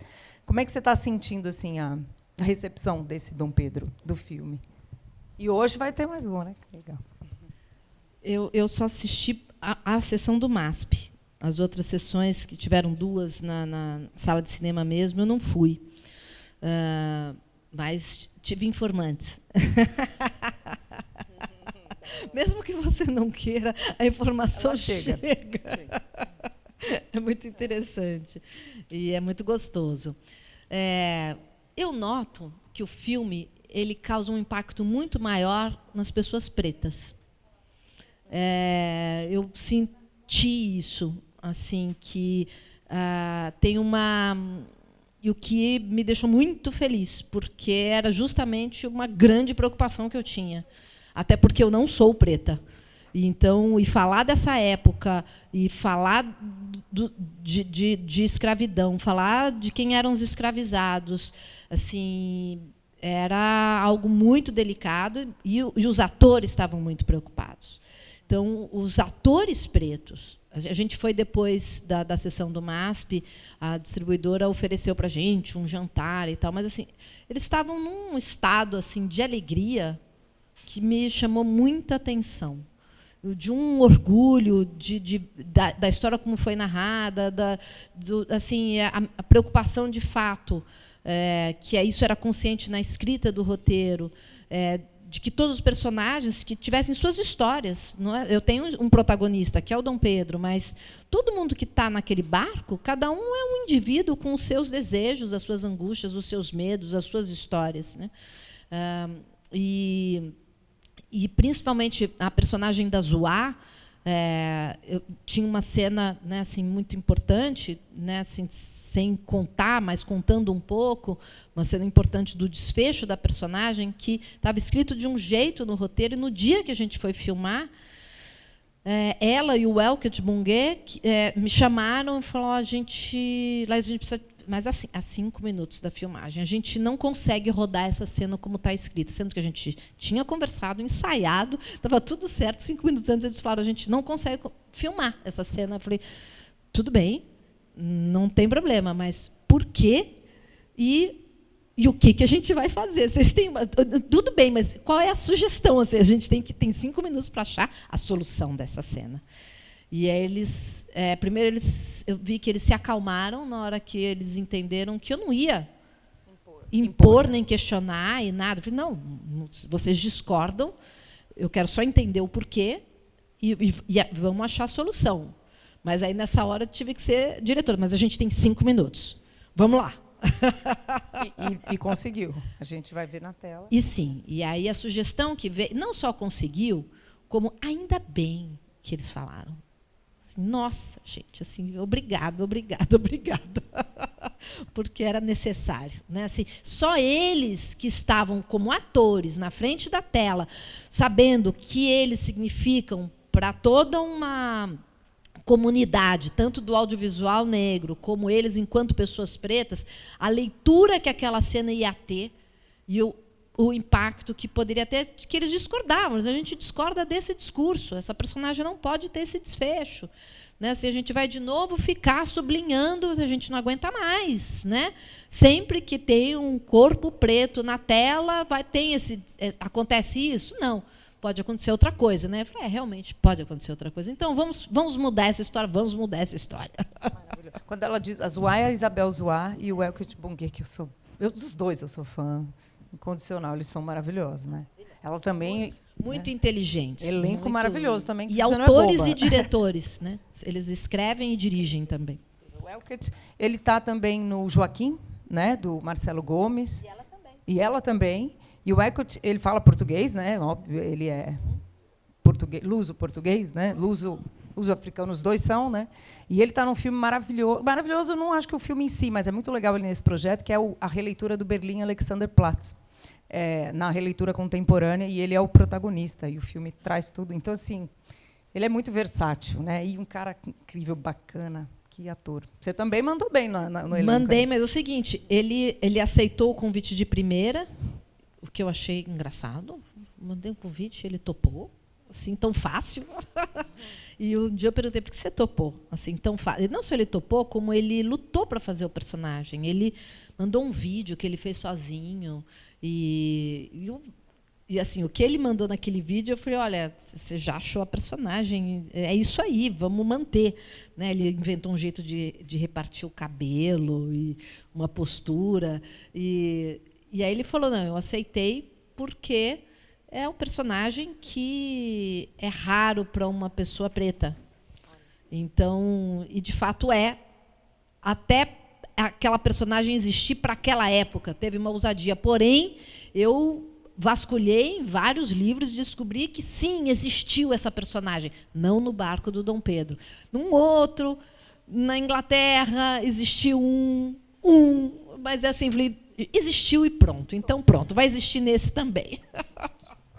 Essa é a importância da construção conjunta de fato. Né? Quando eu digo aqui de coautoria, eu acho que é disso que a gente fala. Para terminar, que o Pulpo está aqui, viu, gente? Não está aí, mas ele está aqui. Tá? Ah, está aí, olha que danado. Em que sentido? Não vamos contar muito, né? Vamos sentir o filme. A Laís vai estar depois para a gente conseguir conversar, pelo menos ali, no fundo da sala, depois, né? Ou no foyer aí, né? do nosso cinema. Em que sentido esse filme é diferente dos seus outros filmes? E no que, né, como desafio para a diretora mesmo, né? Esse projeto que também vem de uma proposta do Cauã. E eu adorei quando eu soube disso, porque que bacana, né? O Cauã ter uma ideia, né? Até me corrija se essa era uma ideia, e olhar para você, né? Assim, o que ele disse? Eu quero a Laís, é você que eu quero, né? E você pegar esse desafio do projeto e fazer dele seu também, né? Engraçado, esse é um filme realmente muito diferente de todos os outros filmes que eu fiz. Ao mesmo tempo, um pouco, ele dialoga também, assim. Mas eu não sei responder ainda essa pergunta, Flávia. Eu acho que nem sou eu que vou responder. Eu acho que são vocês, críticos, jornalistas e público, que vão conseguir enxergar melhor, assim. Mas ele é diferente mesmo. Ele não nasceu diferente. Ele no caminho ficou bem diferente. Mas é isso. E o Cauã, a gente tinha esse desejo de trabalhar juntos, mas partiu dele o movimento do convite oficial, né? Chamou para um almoço, ele e o Mário Canivello, e falaram, tinham esse desejo. E aí, até recentemente, ele também falou que primeiro eles pensaram na história, eles tinham um livro, um personagem, um livro que depois eu pedi que a gente não seguisse aquele livro, mas eles queriam uma diretora mulher, eles achavam que isso era importante. E o Cauã, então, ele é produtor, sim, do filme, também. E ele insistiu, num momento de crise, que eu não conseguia achar o recorte do filme, para que eu seguisse, de fato, um pensamento principalmente do meu filme anterior, que é um filme que fala tanto sobre a mulher, né? Que eu não esquecesse isso e que, de alguma forma, eu incorporasse isso no filme. Ele também não sabia como, não tinha a mínima ideia. Mas eu achei que foi uma ótima provocação, também no sentido de me dar liberdade, de lá, seja você mesma, faça o que você acredita. E eu fiz um filme muito diferente, muito ousado, não sei como vai bater com o público, sinceramente. Eu só tenho medo. Boas. Que bom. Eu ouvi algo de várias pessoas que assistiram e de que você já era, claro, já era, mas definitivamente é uma autora, né? Nesse sentido de é isso, seja você, imprima a sua marca, mesmo em projetos muito diferentes no sentido de é um barco, é um filme de época, é uma figura histórica, né? Diferente de outras coisas mais cotidianas, contemporâneas que você vinha contando. Então, eu acho que isso é muito bacana, que é o lugar de experimentar, né? De entender o tempo, né? O que cada projeto pede. Então, eu adorei ouvir isso, porque isso é muito bom. Aí eu falando como a mulher mesmo, assim, de ouvir isso de uma diretora, porque por muito tempo a gente viu a autoria, o autor é sempre o autor do cinema, né? O diretor-autor, né? Desde Novela Vaga até sei lá quando. Então, eu gostei muito quando eu ouvi essa palavra autora. Assim, eu, Flávia, fiquei feliz. Adorei ouvir isso, muito obrigada, já vou dormir feliz. E só lembrei uma curiosidade, para acabar, Pupo, doutora Elizabeth, só para acabar, é interessante, assim, uma vez que você vai abrindo umas portinhas, né, assim, pode isso, pode, aí você vai abrindo, gente, isso não tem fim. E aí, como ser roteirista de um filme autoral é mais fácil. E, então, aí chegou um certo momento que a produção chegou e falou, olha, tem que diminuir as cenas de fazenda. Não dá para tantos dias, tantas diárias. Tem que cortar 2 diárias. Aí eu viro roteirista, volto para o roteiro, como é que eu vou cortar, onde eu vou cortar.